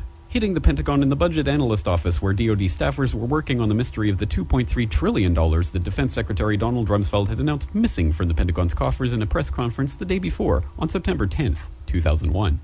Luckily, the news anchors knew who did it within minutes. Osama bin Laden. The pundits knew within hours. Osama bin Laden. The administration knew within the day. Terrorists who committed these acts and those who harbored them. And the evidence literally fell into the FBI's lap. That a hijacker's passport was found blocks from the World Trade Center crash site, if you can believe that. But for some reason, a bunch of crazy conspiracy theorists demanded an investigation into the greatest attack on American soil in history. That investigation was delayed, underfunded, set up to fail, a conflict of interest, and a cover-up from start to finish. It was based on testimony extracted through torture, the records of which were destroyed.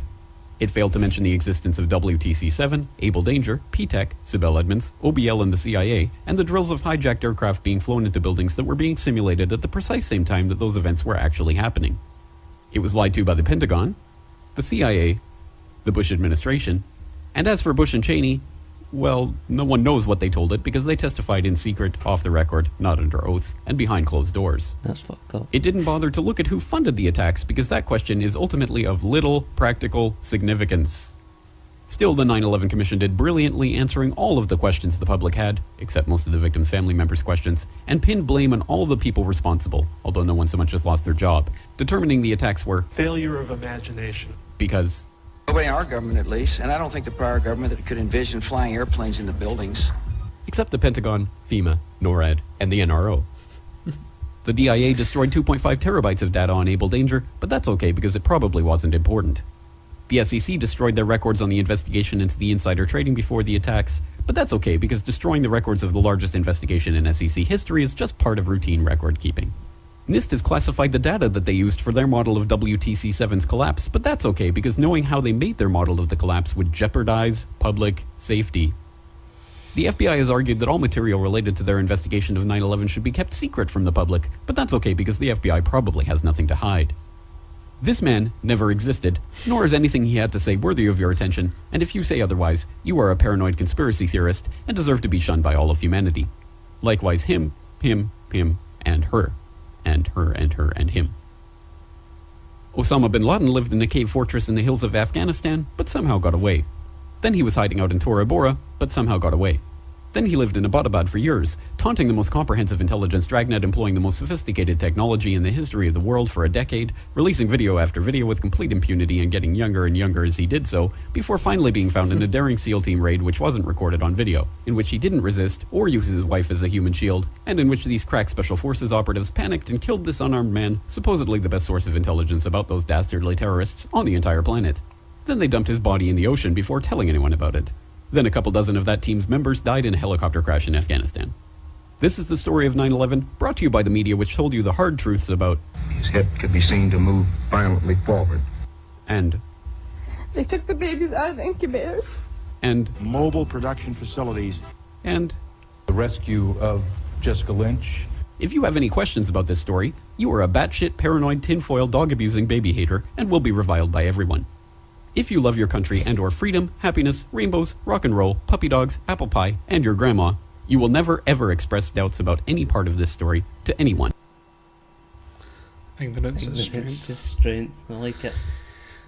There's so much to that as well. Like, what is that? P-cast or what was it called? It was in the bit where he was listing off different things, and he listed off the thing about the terrorist, the dummy hijack attack. I'm not sure. I'll fucking never find it, Sam. Play it on mute. Turn it down. Well, oh god. Oh fuck! I'm making it you're louder, only Sam. putting it make it louder. No, one second. What was it? The dummy terrorist hijack. The dummy terrorist bit. And he listed off things and he brought them up on squares on the screen, and there was one called FEMA? No, it wasn't FEMA. It was there was a guy as well there, an army kind of a guy. Oh god, it was P something, and the logo was like a funny triangle kind of thing. Oh, I'm gonna have to see this now. Right, you talk about something else while I look for it. It was later than that, Sam. That was the budget bit.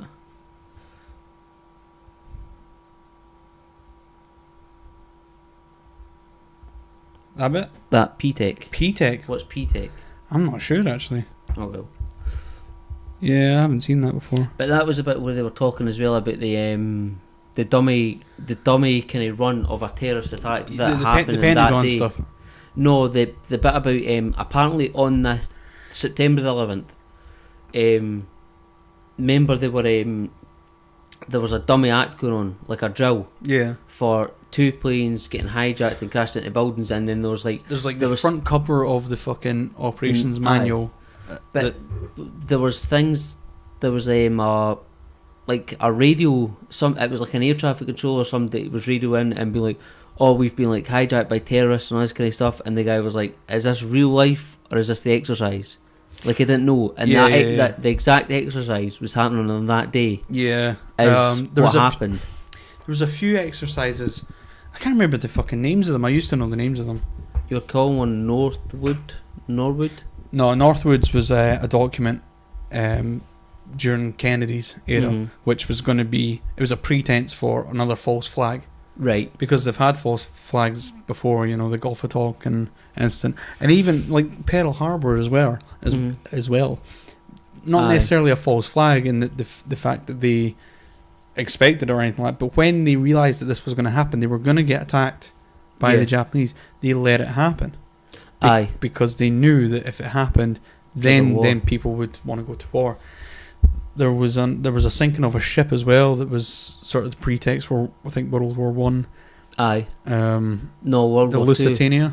Right? Because they sent the ship into waters that they were like. It was like apparently there was a conversation between two kind of high up guys in the army, and like a high up German guy and a high up some other guy, and he says, "Oh well, America's not involved in this war, but if something happened to one of our ships, we would have to get involved in it." Then this ship sails through waters where they knew were German U-boats who were just fucking sinking everything because they're cutting off supplies and like didn't really care because they were Nazis. And they sunk the ship. Next thing, America's in the war. And then basically the same kind of thing happened with Pearl Harbor, I think. Yeah, well, Pearl Harbor, there was in negotiations and things like that, and they fucking knew that this was coming. And even the Japanese, I think, expected some sort of retaliation. Well, not even a retaliation. They probably didn't even expect to get to Pearl Harbor. Right. They probably thought that there was going to be, like, planes fucking waiting for them or whatever, you know? Yeah. But not, it was just completely concealed because they thought, let it happen. Just let it happen. And, but the Operation Northwood thing, the Gulf of Tonkin incident, which was the pretext for the Vietnam War. What was it? Because I've heard about this, like, it was to do with ships being blown up or sunk or whatever, right? And it was this big event, Gulf of Tonkin incident. Right. And this was what was in the papers and all this stuff. Came out years later, never even happened. Right. Like, it wasn't like it happened and then they said, oh, well, this was because of the Vietnamese or whatever. The fucking thing never even happened. The event never took place. There was no sinking of But any it was the basis for a war. Yeah. Fucking hell. It was just in the papers and people were like, oh, we are not putting up with this. Why did they not have like a press conference and like the Vietnamese president says like, what are you fucking, like, what are you doing? They didn't give a shit. They just wanted to. It's crazy, Yeah. And then all the American guys are like, oh, back in Nam. Lieutenant Dan. But there was that, the SEAL Team 6. That was a weird one as well. Like the fucking Bin Laden death and all that. Like that photo they showed. They showed the. You remember, there was a famous picture. It was on all the fucking TV and newspapers and all this stuff. And them all huddled around the screen. In fact, before that happened, oh fuck, on the fucking day, this was funny. There was like someone had photoshopped a picture of. There was a famous not famous. It became famous, I guess. There was a guy who had been like shot in the head, like, you know, and he's blood everywhere and his face is all fucking mangled. Right. Someone had photoshopped this image to look like they took a picture of Bin Laden and a picture of this guy and meshed them together. Right, okay. This fucking picture showed up on the news. Fucking hell. Someone had just done it on the internet and somehow it made its way to fucking, you know, it was either Sky News or BBC or something. They're showing this on the news. Bin Laden's been killed. and that photo, that was just a fucking made up photo. Now, they then took it down and but stopped showing it. Like, but before you go on, I've got a fucking like that's stupid, right? Showing that because like, say they were like, we found the body of like fucking like one of the guys that the Yorkshire Ripper killed, like one of the like young prostitutes.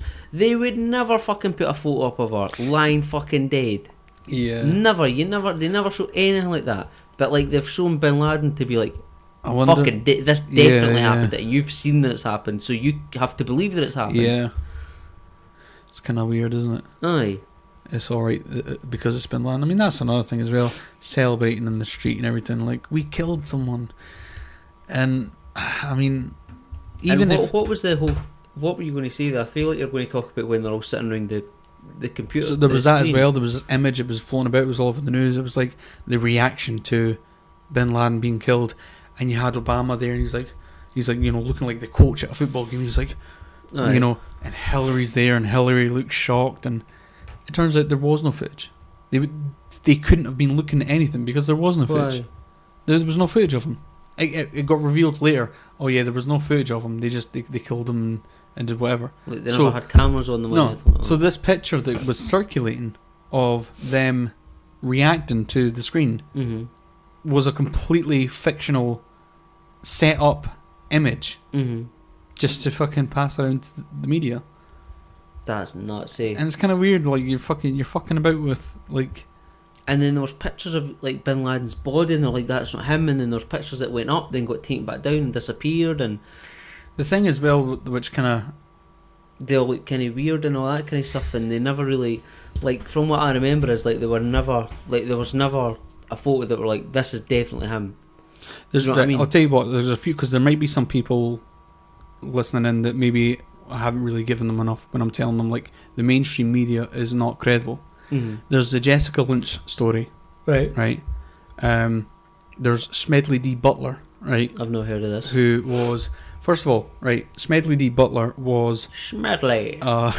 He was World War I, I think. Fucking veteran, most like one of the most honoured. You know, got most of the medals and all this stuff. He was like really fucking. He was as high up as you can get in terms of like being awarded medals and, you know, his service to his country and all this stuff. He was the fucking pimp daddy of the fucking the military. He was the fucking guy. After leaving the military, he wrote a book called War is a Racket. And it's all about how what's it called? United Fruit Company. All these corporations, they were all making money off the war, and now he realised he's not fighting for his country. He's basically an employee of all these different corporations that are profiting from the war. Right. And his whole thing was about how war is a racket, and it is. You know, it's always about fucking money. You know, you know what we always talk about as well in North Korea. They don't go to North Korea because there's no fucking resources in North Korea. You go to Afghanistan because Afghanistan, you've got all the oil, you've got fucking... Even though North Korea's fucking threatening them with nuclear war the other year. Yeah, they're still never bothered. Well, we'll see. Yeah, you've got They'd Afghanistan. Get fucking fright if North Korea came out. They would though, eh? Yeah, North Korea's a bit of a joke though. We talked about all the Photoshop shit that they do. I know. But yeah, Afghanistan, they've got the fucking opium. They've got like 90%, something like that, of the world's opium grown in Afghanistan. Yeah, it's fucking everywhere. What was the other one? Yeah, so I mean, that's going back quite far with Smedley D. Butler and his book and all this stuff. And this is like fucking inside guy, like, because you can have people that are on the outside speculating. This guy was as inside. He was like the most decorated war hero. Fucking hell. Hero that you'd get. And this is what he was saying. He's saying it's all bullshit, and here's why, and spelling out exactly where money was coming from and where it was going to, and why he was asked to be doing certain things. So his book's called War is a Racket. And then there's the Jessica Lynch story, which I don't know if you know about that. No. Jessica Lynch was this female, what do you call them, military person, soldier? She got kidnapped. Right. And then it was something to do. She got kidnapped and was later found in a hospital, and I think it was it an American hospital? Yeah, I think it was. Where was she kidnapped from? Where was she when she got kidnapped? Oh, they would have been in the Middle East somewhere. Oh, like she was like on service kind of thing. Yeah. Right. I'm not sure exactly where they were, but yeah, it was during an attack. She got, or was the story that they thought she got kidnapped because they couldn't find her and whatever, but she actually got taken to a hospital, and then, but there was this whole big thing about, oh, they've kidnapped Jessica Lynch, they've kidnapped her and whatever, and it turned out that she was in this hospital getting treated. They went and found her. She's fine. And I don't know at what point they fabricated the story. Right. But basically it came out that she was this big fucking hero who got kidnapped and then fought her way out of the camp that she was in. Right? She is a fucking such an American soldier badass that she fucking, it didn't matter that she got kidnapped. She managed to fucking James Bond her way out of the situation.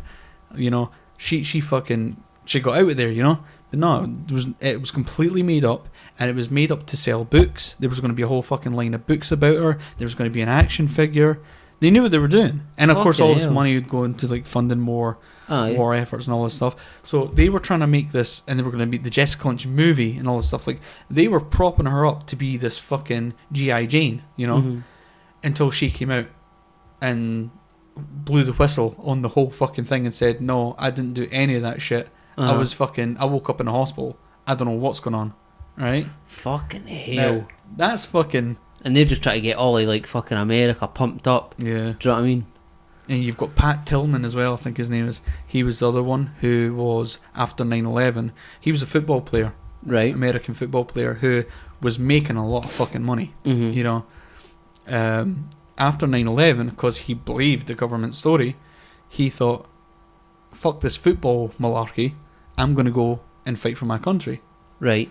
So he quits the NFL and goes to fight in Afghanistan or whatever they were at the time. Right. A few months in, I don't know how long it was, but a little while in, he realises this is bullshit. Right. This war is not about freedom. It's not about protecting us from terrorists. There's no fucking terrorists here. There's nothing. We're here. Why are we here? And he's looking around and he's piecing it all together, and he's writing letters back and forth to his brother. Right. And he comes to the conclusion, this is bullshit. We're only here because of money and drugs and oil and all these resources. This is why we're here. We're not fighting a war for fucking trying to, combat terrorism or fucking Al Qaeda, which is another. There's a whole big thing about Al Qaeda, how that got started off. It was a fictional fucking. It was group. A list, was it not? It was made. There was American. What's the word for them? Assets. Right. American, like sort of like CIA assets that were working in the Mujahideen, and to know who they were on a fucking list, a database which they called Al Qaeda, because that means either means the base or the database. I've heard two different things, but this is what Al Qaeda means. And there's a French politician who came out and said this: Al Qaeda is a fictional terrorist organization. It basically means a list, and it was a list of people who were working for America, but undercover with the Mujahideen. And so there's a whole big thing about that. Who knows how much of it's true and whatever, but there's that as well. The Pat Tillman thing, though. I like this Pat Tillman guy. The Pat Tillman, so he fucking realises this is all bullshit. This is not what I signed up for. And what was he doing when he was over there? Like, what do they do? They're just walking around, sort of intimidating people. You know, they'll have raids on like people at like 2 o'clock in the morning. They'll go in, like get everyone out their house, and fucking all these people that are just like farmers and whatever coming out and like, what the fuck's going on? And he realizes this is nonsense. I bet they don't even understand it. Like, what do you think the like locals and like fucking downtown Baghdad think is going on? Like, if they've not got telly and they don't know about 9/11, they're like, no, they what the fuck? They probably think Americans are right arseholes. Well, that's it. And this is why you kind of... Bill Maher got in trouble for saying about, like, the 19 hijackers. Mm-hmm. How they've got balls and stuff like that, you know. And it was like, oh, you can't glorify them in any way, and he got in a lot of trouble and lost his TV show and everything because of it. But the thing is, if it happened the way it did, and I mean, there could have been the 19 hijackers coupled with, you know, the same thing with Pearl Harbor, where they knew it was going to happen, they let it happen. This is what a lot of people now think, that the planes, no one's saying the planes didn't fly into the building. I've heard some people, there was another one, he goes, it was Jesse Ventura, he was talking to someone, and he goes, do you mean to tell me you don't believe 9/11 really happened? And he was like, no, I don't believe my government.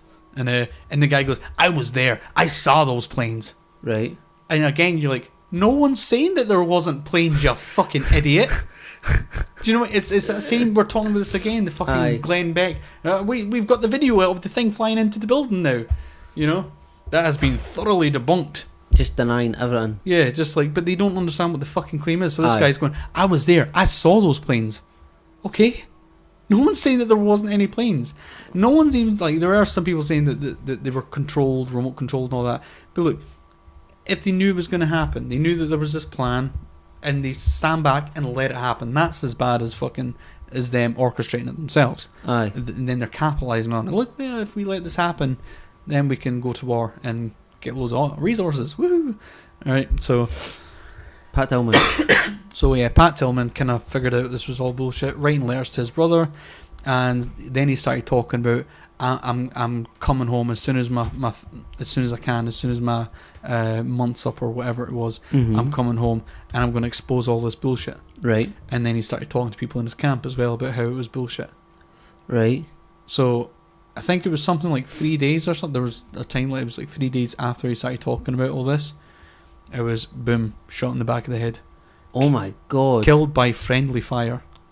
They said they were coming up over this hill and there was like the Taliban or the fucking whatever it was, and yeah, Pat just was in the road and they killed him. They just fucking shot him. They knew what he was going to do, and it was different with Pat Tillman, because it wasn't like some guy was just gonna. He's got a voice though, eh? That's it. That's it. It wasn't like some guy was just, oh, this is bullshit, I'm gonna write a book. Pat Tillman, the all-American hero. Well, that's it. He was gonna get fucking listened to. Aye. Because he was already a superstar, and he quit making the millions of dollars that he was making in the NFL to go fight for his country. Now he's the one that's going to come tell you it's bullshit. He would look like the fucking American patriot of the world. Yeah. How much more fucking legit? See, they couldn't have that. An NFL championship player.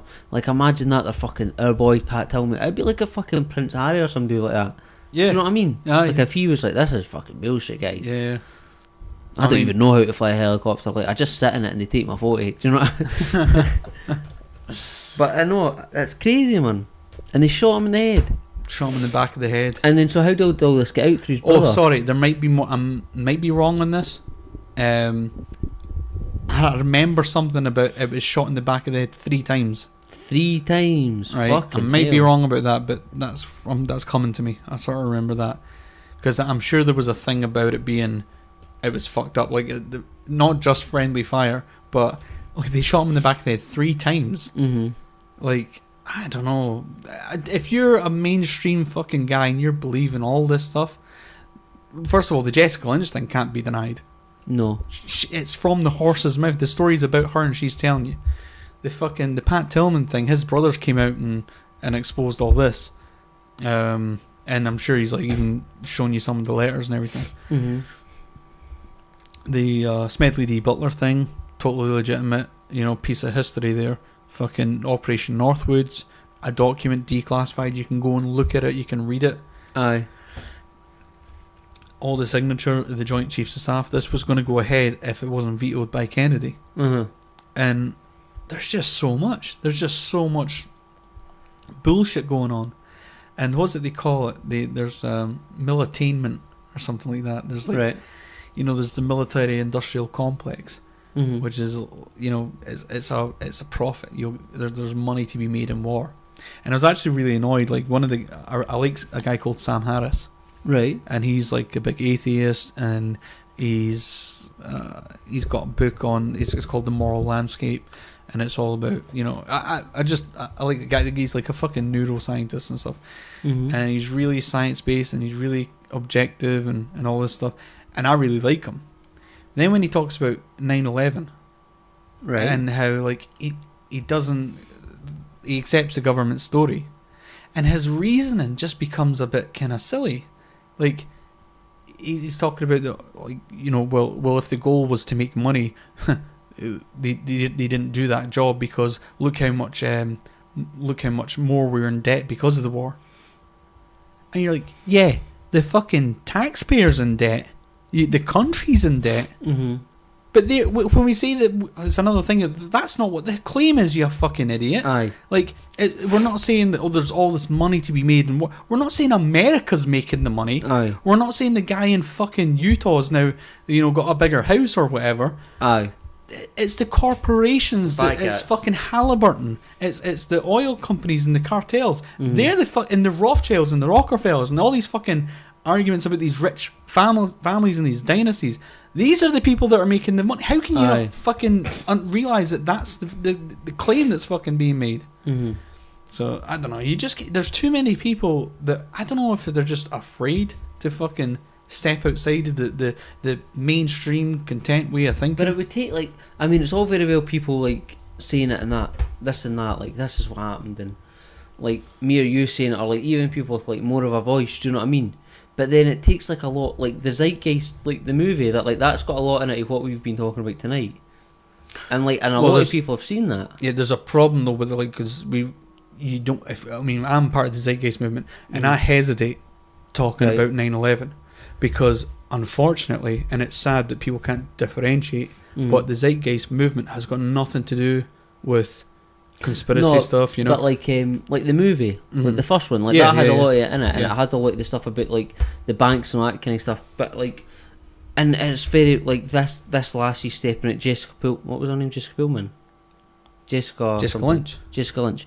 But like I think it would only take somebody in a real position of power to fucking step out, like, and it would have to be a lot of them, like they would all have to fucking be like, this is bullshit, like we're fucking like, what are we doing, like, and all these big guys like the Rockefellers and that, but they're not going to fucking do that. No, the thing is they get groomed to make sure, and they actually, if they're not groom worthy, if they're not headed down the right path, they get fucking excommunicated.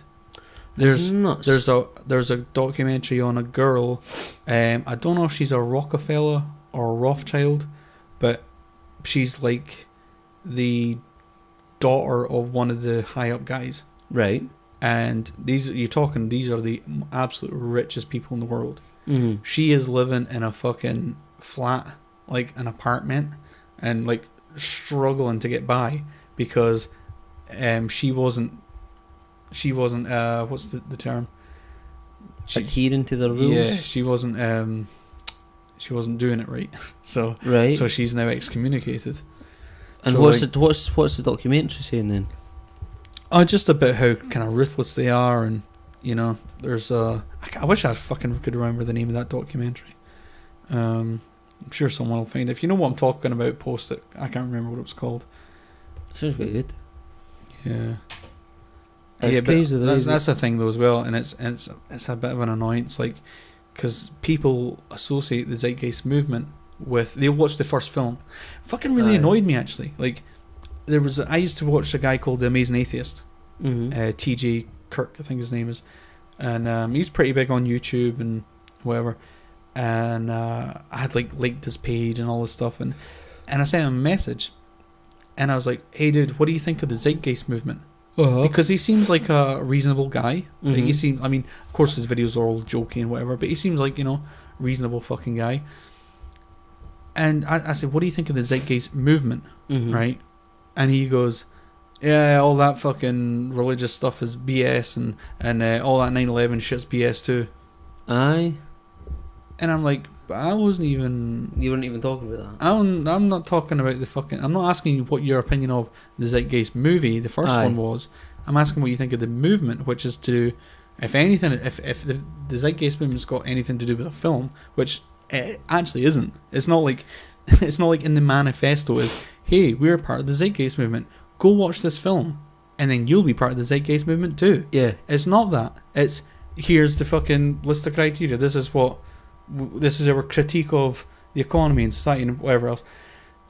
it's not a movie movement, you know. But Mhm. anyway, it obviously has had its identity fucking bit twisted and disordered because, of course, the first film is also called Zeitgeist, and it Aye. goes into all this stuff. So I'm like, fucking, he doesn't even know what the Zeitgeist movement is, Mhm. and he probably never will because he watched the first one, didn't like it, didn't Just, agree with just it, assumes that's what it is. and that's it. Now he just anti-Zeitgeist movement, not even really knowing what the Zeitgeist movement is. So it's a bit of an annoying thing. And now that I'm sort of known for that, I guess, obviously, you know, I had my film. My film is some people call it a fucking 2-hour commercial for the Zeitgeist movement. Aye. I don't necessarily think that's a bad thing. It's maybe an infomercial, you know. But so I hope no one feels like I'm doing a fucking disservice by talking about 9/11 or anything like that, because like this podcast isn't supposed to be anything necessarily to do with the Zeitgeist movement. No, it's more just about fucking news. It's just us chatting, talking Aye. shit. But no, it's a shame though. It's a shame that it gets brought up. People will interview like Peter Joseph and try and steer the conversation. Joe Rogan did it. Mhm. Try and steer the conversation towards 9/11. Mhm. And you're like, dude, that's not. All you're doing is twisting what people think of Mhm. the movement. There was a girl I saw. It was like this 60 Minutes piece, and there was this woman who's talking about it being like a huge movement and everything like that. And then she's like, I don't really get it. There was a movement, and she starts talking about fucking sun worship and religion and all this Right. stuff. And you're like face palming, going like, it's the same thing. It's the same fucking strawman thing. You don't even know what the fucking claim is, Mhm. and you're disputing it. Like, I find it hard to dismiss anything. I don't know how people can. Right. Like, people, if someone was telling me about Sandy Hook and the fucking, and it's all actors, crisis actors they call them, I'd say most people would just go, that's bullshit. Right. That phone thing, right? When I first saw that, I thought, interesting. I Aye. didn't. My instant reaction is not to fucking go No. bullshit. But most people's reaction, it seems like most people's reaction is to go, that's bullshit, Aye. and just move on. I can't do that. I'm fucking, and I'll say this now, like anything that you've got that you want to fucking throw my way, it doesn't matter how batshit crazy it seems. I'll give it the benefit of the doubt. Aye. I'll try and be objective. I'll try and give my honest opinion about it. Like, but it's the same thing with this the Malaysian airplane thing, like the transponders, right? Now, I could have just been like, you know, the transponder shut down at 121. Ooh. You know, and fucking follow that path. Aye. I can't do that. I need to like, is this a common thing? Does this happen? Aye. You know, and it turns out, yeah, it does. If the planes come into contact with other planes, this is their fucking response. Shut the transponders off. So it does happen. The guy's wife supposedly left him before he went off to fly, but no, they're saying that's a mistranslation that was printed, that it got read wrong. It's actually she left the day after, and then you can understand why, and it all makes sense. And like, so it's much easier to sit back and watch TV and watch the mainstream media and make your fucking judgments and just the judgments. You're pretty much just accepting. It doesn't even really make a judgment. It's just like telling you how it is. Do you know what I mean? It's not like this could have happened, but also this also could have happened. Yeah. We don't know. Or you'll have fucking two guys on that are like having a little bit of a pretend debate where they're not talking about anything fucking relevant. You know, I think Katie Hopkins should have wore this dress. What? Like, fucking, you know what I mean? They're all going nuts now over the two of them going on a tour in New Zealand and Australia now. That's news. Yeah, I don't even. I find it hard. I find it so hard to fucking watch it. But that's the problem, though. That's what I'm saying. When you do try and get your own news from other sources, and I don't mean going from channel 501 to 507. Aye. Like, that's all your different news sources. No, I mean, like, go on the internet. If there's a claim made, fucking investigate it. Find out. Look up. You can find documents, and the thing is, I mean, people don't have the time to read all this stuff. I get it. So just fucking tune into us, and I'll tell you how it is. No, but it's more of a responsibility to try and find out what's really going on, and so I guess for that reason, most people are just don't really care. You need to form your own opinion rather than just get told an opinion. Yeah. Well, I wouldn't even say forming your own opinion, because once if something's out there in black and white, you know, I mean, well, it can't always happen. Like, we don't know for sure if the Malaysian airplane, if it did just fucking slam into the ground in outside Australia, the Southern Indian Sea. I think most stuff will happen with it. I think like that it'll go that far back into, like, obviously, I mean, if this plane is there, it's there for a reason. Like, whatever reason, it's there, right? Saying it is on this, right? We're saying, like, hypothetically, it is in this island. Like, it's there for a reason. So something else is going to happen. Do you know what I mean? Like, that isn't it. Oh yeah, I get you. Like, that's not the end of it. Yeah. Well, the thing and then is, you wonder what else will happen, or will though, people just turn another way and then be distracted by something else? That's it. Like, whenever something does come out, and we get whistleblowers, like Bradley Manning or Chelsea Manning, right? You're just throwing names at me tonight, Sam. I don't know who these people are. Bradley Manning's the guy. He with the WikiLeaks thing. He uploaded the video of the helicopter that was shooting the fucking innocent people. Who I say Chelsea Manning because I don't know. He's now had a sex change. All right. And he's now a gender change or whatever. So he's now Chelsea Manning. Okay. So the thing is, though, we don't know how fucking lucky we are to even have people like this. Think about how much corruption is going on that we're just completely fucking oblivious to, and has went on in the past. Yeah, like this is like the age of the internet. Like information's like accessible, like wherever you can find anything. It's only just now coming, and this is why WikiLeaks is so fucking important. Because here you can actually have information come out that you can see if it's legit or what. You can compare it with other things, and it can work in a way where the information is leaked anonymously. So this is changing society. This is changing the way that people do things. Like we were saying about the fucking the Parliament, how if you got caught listening in on what was going on in Parliament, you'd be hung. Whereas now, you see it on TV, it's still bullshit, but like the information is now more available, and so it's kind of cool. It's kind of cool that we have the internet, and I think people should appreciate it more. And instead of, did you hear this fucking line all the time? I don't think I've mentioned this. I went on a Richard Dawkins Facebook page. Right. Now what happened was there was an image of a skull that was deformed. Right. Right, that my friend had found and thought this was proof of aliens. Okay. Now, me, of course I'll give things the benefit of the doubt.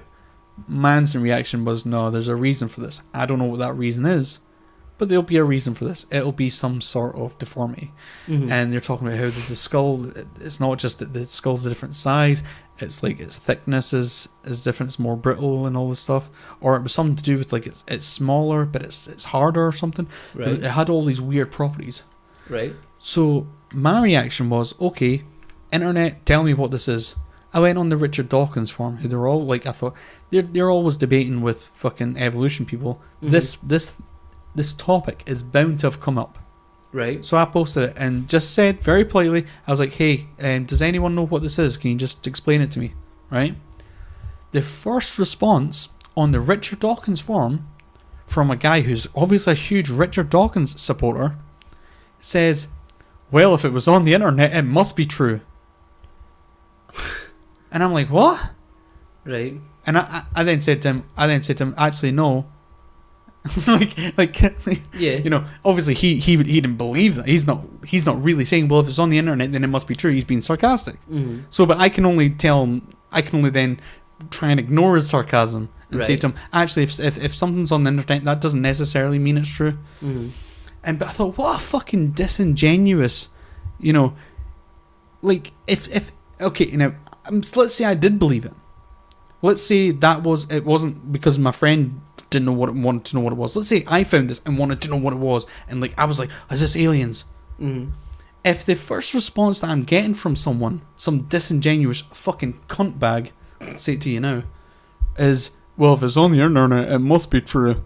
Then I'm going to think, alright, all these people on the Richard Dawkins forum, they're all assholes. Aye.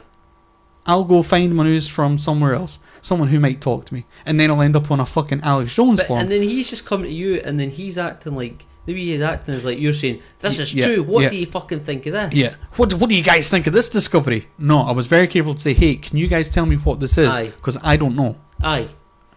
And he's just assuming that you think it's true. My assumption was it's some sort of disease. Does anybody know what it is? Because you can't just type into Google disease. Tell me, like you know, it's an image. Hey, so I'm showing them the image. I'm saying, does anyone know what this is? Aye.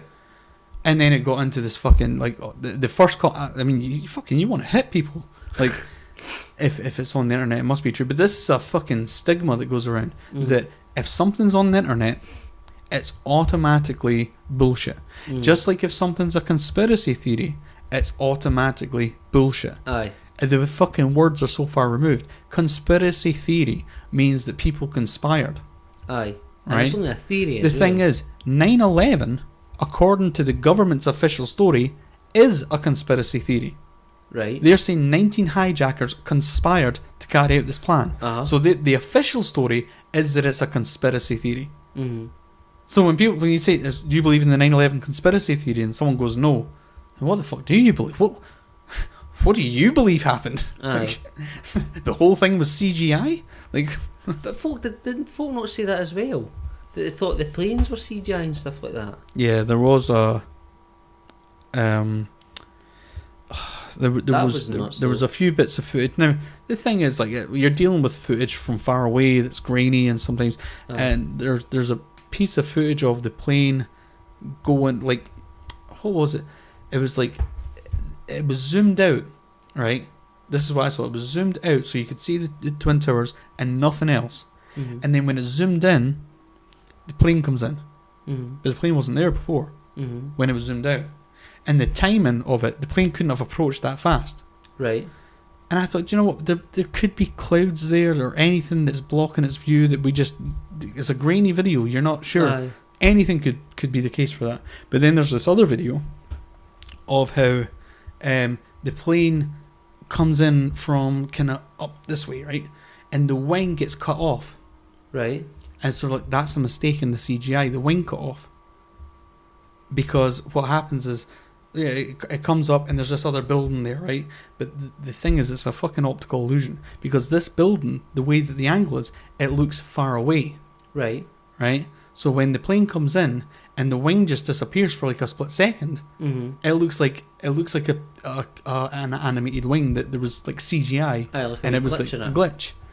Then when you realise that, that building that looks far away, that's actually in the foreground. And the reason the fucking wing disappears is because the plane is behind it, and that's why the wing disappears. But if you don't know that, if you don't know it's in the foreground, and you think it's in the background, it's a fucking optical illusion. Aye. And it looks like the wing just disappeared. But no, I don't believe for a second. No, there was the thing about the CGI. If anyone's like an adamant believer of that it was CGI planes, there was a guy who initiated this claim. He's the guy that started this claim, right? Whatever his name is. But what he did was he was so convinced that it was a CGI thing, he thought, what I'll do is I'll make a 3D model, I'll make my own CGI model. Right? And then when we play it back, we'll position in this 3D world. So imagine he's making like a video game, right? He'll position all the cameras from where video footage was taken. Yeah. And what it will show is that the plane's in a different position. Right? Because if it was CGI'd overlaid onto these shaky handheld cameras and people just in the street and whatever, they wouldn't be able to match it up perfectly. Yeah. Right? The only way that it would match up perfectly is if it was a real plane. So he went to the effort of creating this whole big CGI thing. And then when he lined up all the cameras, the plane matched up perfectly. So he realised, he was like, the guy who initiated the claim of it being a CGI plane realised that, oh no, it couldn't have been. It had to have been a real plane. Because everything was the same. All the cameras, there was one on a bridge really far away, the plane matched perfectly. Now, if you were just overlaying CGI, you wouldn't have the frame of reference of the whole city to know where it was. You wouldn't know where these because these are cameras by the public. You know, these are just someone took out their video camera. You know, they're in New York. They're doing all the touristy stuff, and they just filmed because the first plane had already hit, so they were filming it, and then so there was loads of footage of the second plane coming in. So the argument was that all that footage got seized by whoever, and they just overlaid a CGI plane. They couldn't have done it because it was dead on from where the real plane would have been. Because he'd replicated it. If this makes sense. It does make sense. So yeah, the guy who initiated that claim was the guy who debunked it.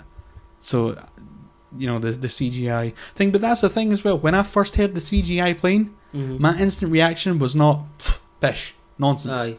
I'm like, all right, okay, that's the claim. Let's see what it. Yeah, and that's what I think people have to. People claim to be skeptical. They claim to be fucking objective, and so many times they're not. And just now, like, I mean, fucking, we were talking about medical marijuana, and I'm saying I'm pretty convinced with this marijuana curing cancer and the cannabinoids and all this stuff. This is pretty convincing to me. Most people won't even fucking look into it and just instantly go, shut the fuck up. And that's a fucking defense mechanism that, you know, it's evolved for you know, obviously had its reasons, but I think it's because drugs are bad, okay? It's doing more to harm us. Now that's fucking 11 o'clock. Thanks so much for tuning in and keeping us company. We didn't have any phone calls today, but that's okay. People were busy. Most people, I think, are watching this on the Sunday morning anyway. That's alright. So, yeah, have a good rest of the day. I know. Enjoy it. Hope it wasn't too conspiratorial for you. I enjoyed it, Sam. I liked it. I thought it was alright. Had fun. Alright, we're going to say our catchphrase now. Feel free to join in at home. Thanks for everyone. Ew. You'll get there's conspiracy stuff, and first of all, I'll tell the iPhone picture. I'm kind of not buying that. Right? Why? Because it's just a few different things. Like, first of all, being able to stick an iPhone up your ass. Right? Aye. Is that possible? Is that even like why? Like, why is it up his ass? Like, he would, if it was a hijacking of the plane, he's thought to himself, alright, what will I do? You know, I'll stick my phone up my ass, because then I might be able to use it later on. But then say how does he not know, first think, okay, we're going into a building.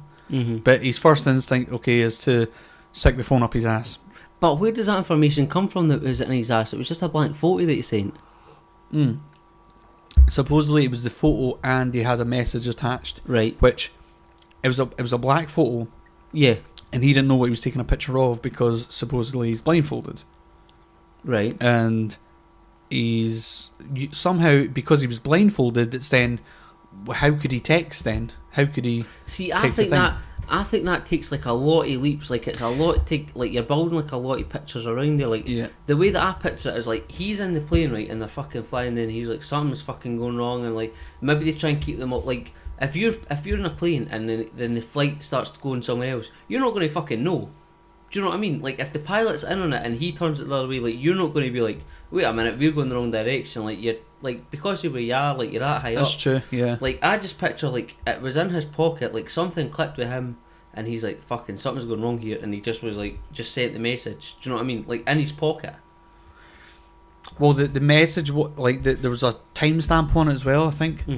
But the thing, right, the thing that's holding up this theory that this picture came from this guy and he said where he was is because of the crux of it is that when you take a picture of an iPhone, Stephen Dewar phoned in last week, he was talking about this, and he's right, there's data built into the picture. There's a cat on the table, Sam. Jesus. Oh no, she's going to mess up everything. Move! Go away! Get out! Run! How did she not knock over any of that? That'll be our cameras offset. We're alright. We're alright. Okay, so it's always that cat as well. Fucking Vara. Alright, so the thing is, when you take a picture, there's information built into the picture. When it was taken, and you can't fuck with it. Like, it's not like you can go in and like edit the file name or something like that. This is what they're saying though. They're saying you can't fuck with it. The other thing as well though is it tells you the location. And they're saying you can take the geolocation and match up with Google Maps. Now, The problem with that is that I've found, and I don't know if this is necessarily a problem, but this is just what I understand about it. Well, first of all, there's two problems. One, they keep saying it's very difficult to manufacture it, to fuck with it. Yeah. You know, that doesn't mean it's impossible. Someone could have. It first came up on 4chan. You know, this picture. Someone could have fucked with it, and now, as far as I know, it's mysteriously the site got hacked and it's been removed and all this stuff. So there's a bit of sketchiness that you can't even go find the picture. But the thing that gets me, I'll just finish this, because the geolocation that they're saying matches up with Diego Garcia if you do it through Google Maps. Now, Google Maps has a problem with it, where it's offset slightly. Right. So the geolocations of Google Maps don't match up with geolocations of other things. They're offset slightly. So if this was taken from an iPhone, the iPhone, I mean, you've got Apple Maps. Aye. It has its own geolocations. I don't know if you know. So it should almost be offset slightly if you're taking the Apple Map geolocation or the iPhone geolocation and putting it into Google Maps. There should be an offset. But whereas they're saying that you put it into Google Maps and it comes up right underneath this bunker or whatever, this facility. And it just seems like it's too close. Then there's also the whole argument of, but the reason no one else can contact and whatever, and the reason this guy can't just phone someone is because they're in this area where it won't receive or send a there's signal. A name for a Faraday cage. A Faraday cage, yeah, that's right. So I don't know, it's just a bit too. See, I feel like he sent it from outside. Like I heard that about a Faraday cage as well, and that just is basically a structure that your phone doesn't work inside. I don't know. I just feel like it was sent from outside it, and he sent it. Maybe it looked like it was coming from in there, because like your GPS is only accurate to so much. Do you know what I mean? It's not always like dead pinpoint on. But if he sent it outside, do you mean outside the facility? Like they were landing like, say and they everything. were flying in, and he was like, "Why the fuck?" Like, because this thing, like, from the air is noticeably like an island. Like, it doesn't look like fucking China or Beijing or wherever they're going to. Like, and he would have been like, "This is not." Well, no, but the message as well. That's the thing that fucks with that, though. The message that he sent was that he had been held. He's away from all the other passengers, and he's been held by military, and he's blindfolded. The guy had some kind of high up job as well. Was he not like some kind of computer programmer or something? I think he worked for IBM. Yeah, I'd heard that as well. That's what Stephen was telling us last week as well. No, the iPhone picture thing, I don't think there's anything to it, to be honest, from what I've seen. I don't know. I think if he's obviously got it and then sent it to somebody with an iPhone, like it would have thinged up, and you could found out where it's tagged in, if you know what I mean, like the geo tag. If he's paused an iPhone. The thing is, that's what they're saying as well, though. You can fuck with it. It is possible. They're just saying that it's really difficult. Now, loads of things are really difficult. You know, photoshopping a picture of you with a dick in your mouth might be difficult, you know, to get the lighting right and all that stuff. It can be done, but people can do these things. Aye. Like, there will be someone out there who could do it. Now, the thing is, would someone do that? I mean, that's a pretty fucking low thing to do, you know. And it's going to like a big length as well, do you know what I mean? Because then you're giving false hope to the fucking families and all that. So would someone do that? You think, would someone actually do that? But then you think, well, it was uploaded on 4chan, so maybe.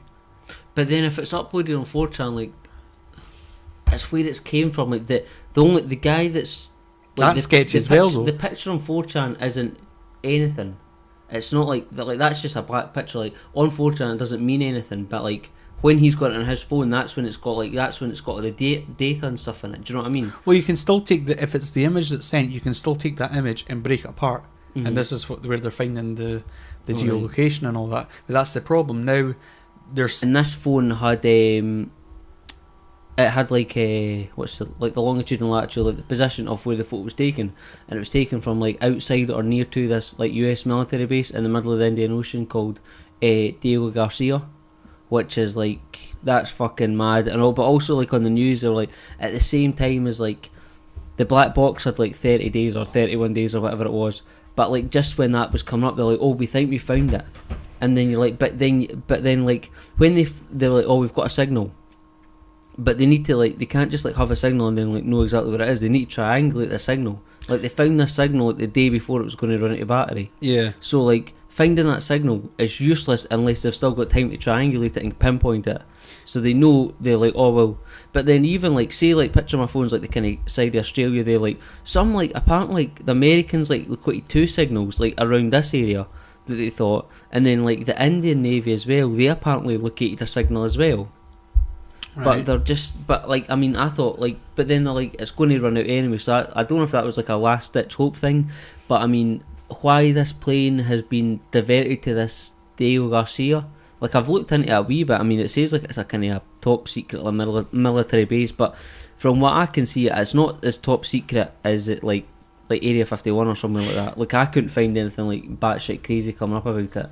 I mean, apart like, it's just for where it is, it's like a good location because it's like ideally primed for like big bombers and that to get to like Afghanistan and Iraq and all that kind of where it is in the world, and that's what it's there for. Yeah, I mean, well, Area 51's got its reputation because it was so secret they didn't even want to tell people that there was anything there. But yet, if you drive up to Area 51, there'll be like one little sign out in the middle of nowhere: "Don't cross this line, otherwise we have the authority to shoot you." Yeah. And if you even step over it, then this fucking white van will pull up and you're instantly like... So it's kind of... There is something going on here and no one wants to talk about it. This is just the Diego Garcia. This is... Diego Garcia. They don't need to frighten anyone that way because you can't even get to it. I think that's the idea about it, is that it is so remote and nobody can just like... Yeah, like can't. It's properly in the middle of the ocean, like smack bang right in the middle of it.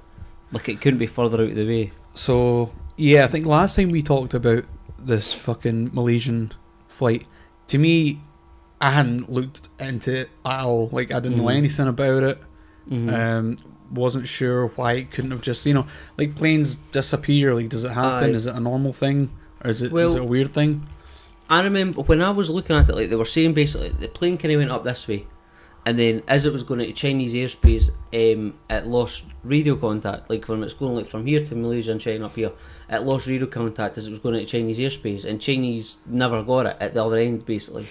And then apparently at some point, like some US military, I'm seeing US military now, but because it's like apparently a US base, like, that doesn't really sit right. But they said they caught something going this way. Now, that would match up, if you know what I mean. Like, the guy turned the plane, but also in this guy's house, like, he had like a flight simulator, and they went through it, and apparently this runway was a place that he'd practiced landed his plane. So I was kind of thinking about what's the best way to sort of go into it. I actually wrote down like the sort of sequence of events. Now, the thing is as well, because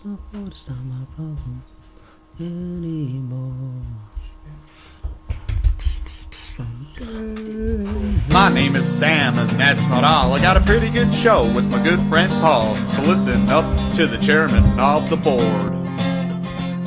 I talk to him and he talks to me. We talk a lot of shit, but you get it for free, so don't complain, these gadgets cost a lot. So now we're at the end of the song, and everybody knows what's going on. So here we have the chairman of the... Yes, we have the chairman of the board. Because we're bored. I'm so glad that I made it, cause I thought that I would be late, but then it turned out that I was on time, and you were panicking. And that didn't rhyme. It did a bit rhyme, it didn't rhyme, but it did rhyme. Chairman of the board, episode 9. And everything's fine. How's it going, folks? Great. What do you have to talk about this week? Oh, I'm Sam.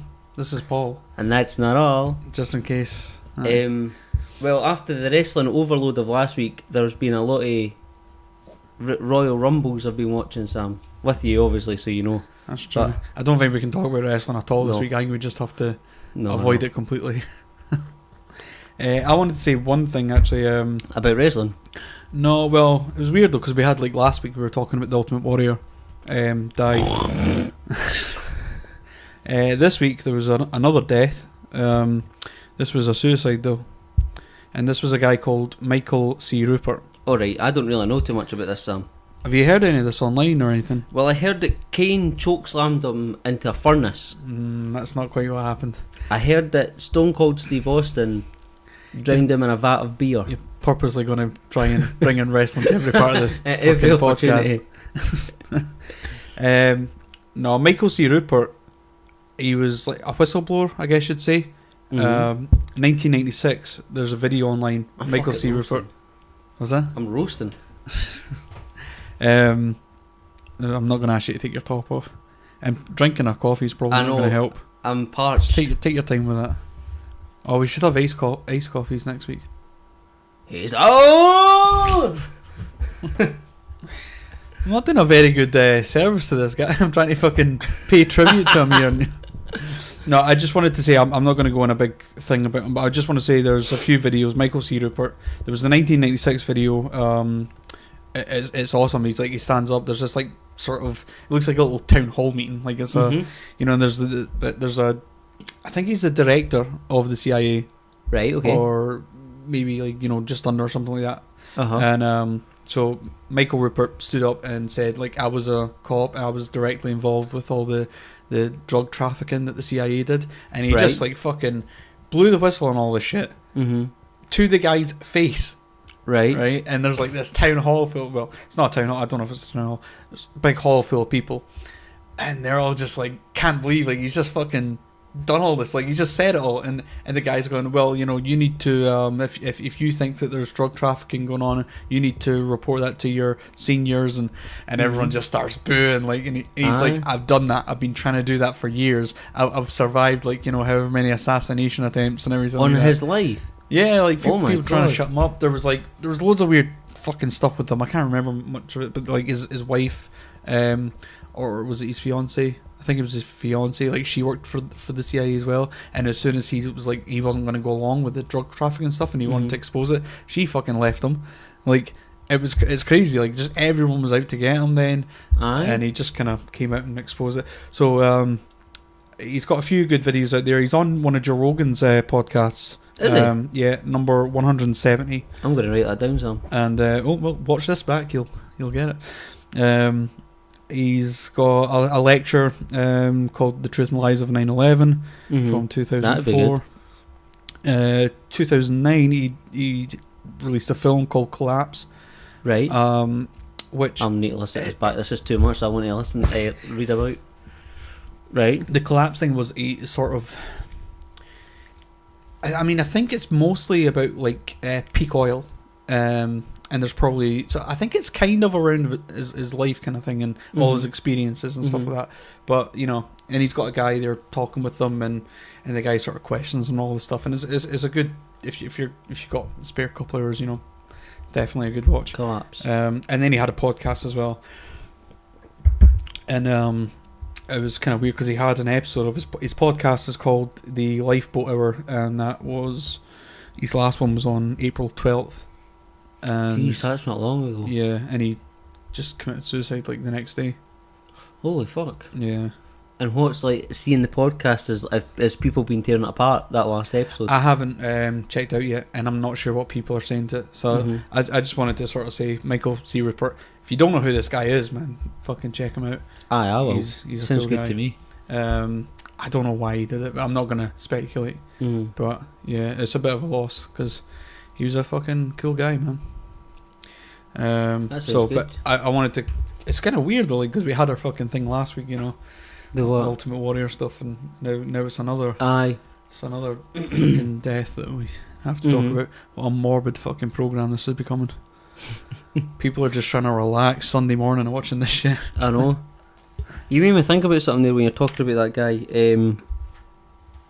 I can't remember what the fuck it was. Aye, there was something that I was going to bring up last week, but obviously got sidetracked. And I know you're going to bring it up this week. Right. The fucking plane. Yeah. Right. Okay. I'm glad you did, because I wasn't sure if you wanted to talk about that. I did. So I got a few messages, and my cousin Chris, he was sending me videos and stuff. So I've been like, I was like, all right, okay, if we're going to talk about this, well, you know what? We had a wrestling podcast last week. I feel like now the amount I've been looking into this, it feels like this is going to be another one subject episode. It's going to be the plane episode. The plane episode. Yeah. So, what? Right, what I heard, right, when I looked into it, like I say, the last I looked into it was just before we did the last episode, so my information's like a week out, right? But it was basically saying about some guy took a photo, a black photo on his iPhone, right? Mm-hmm.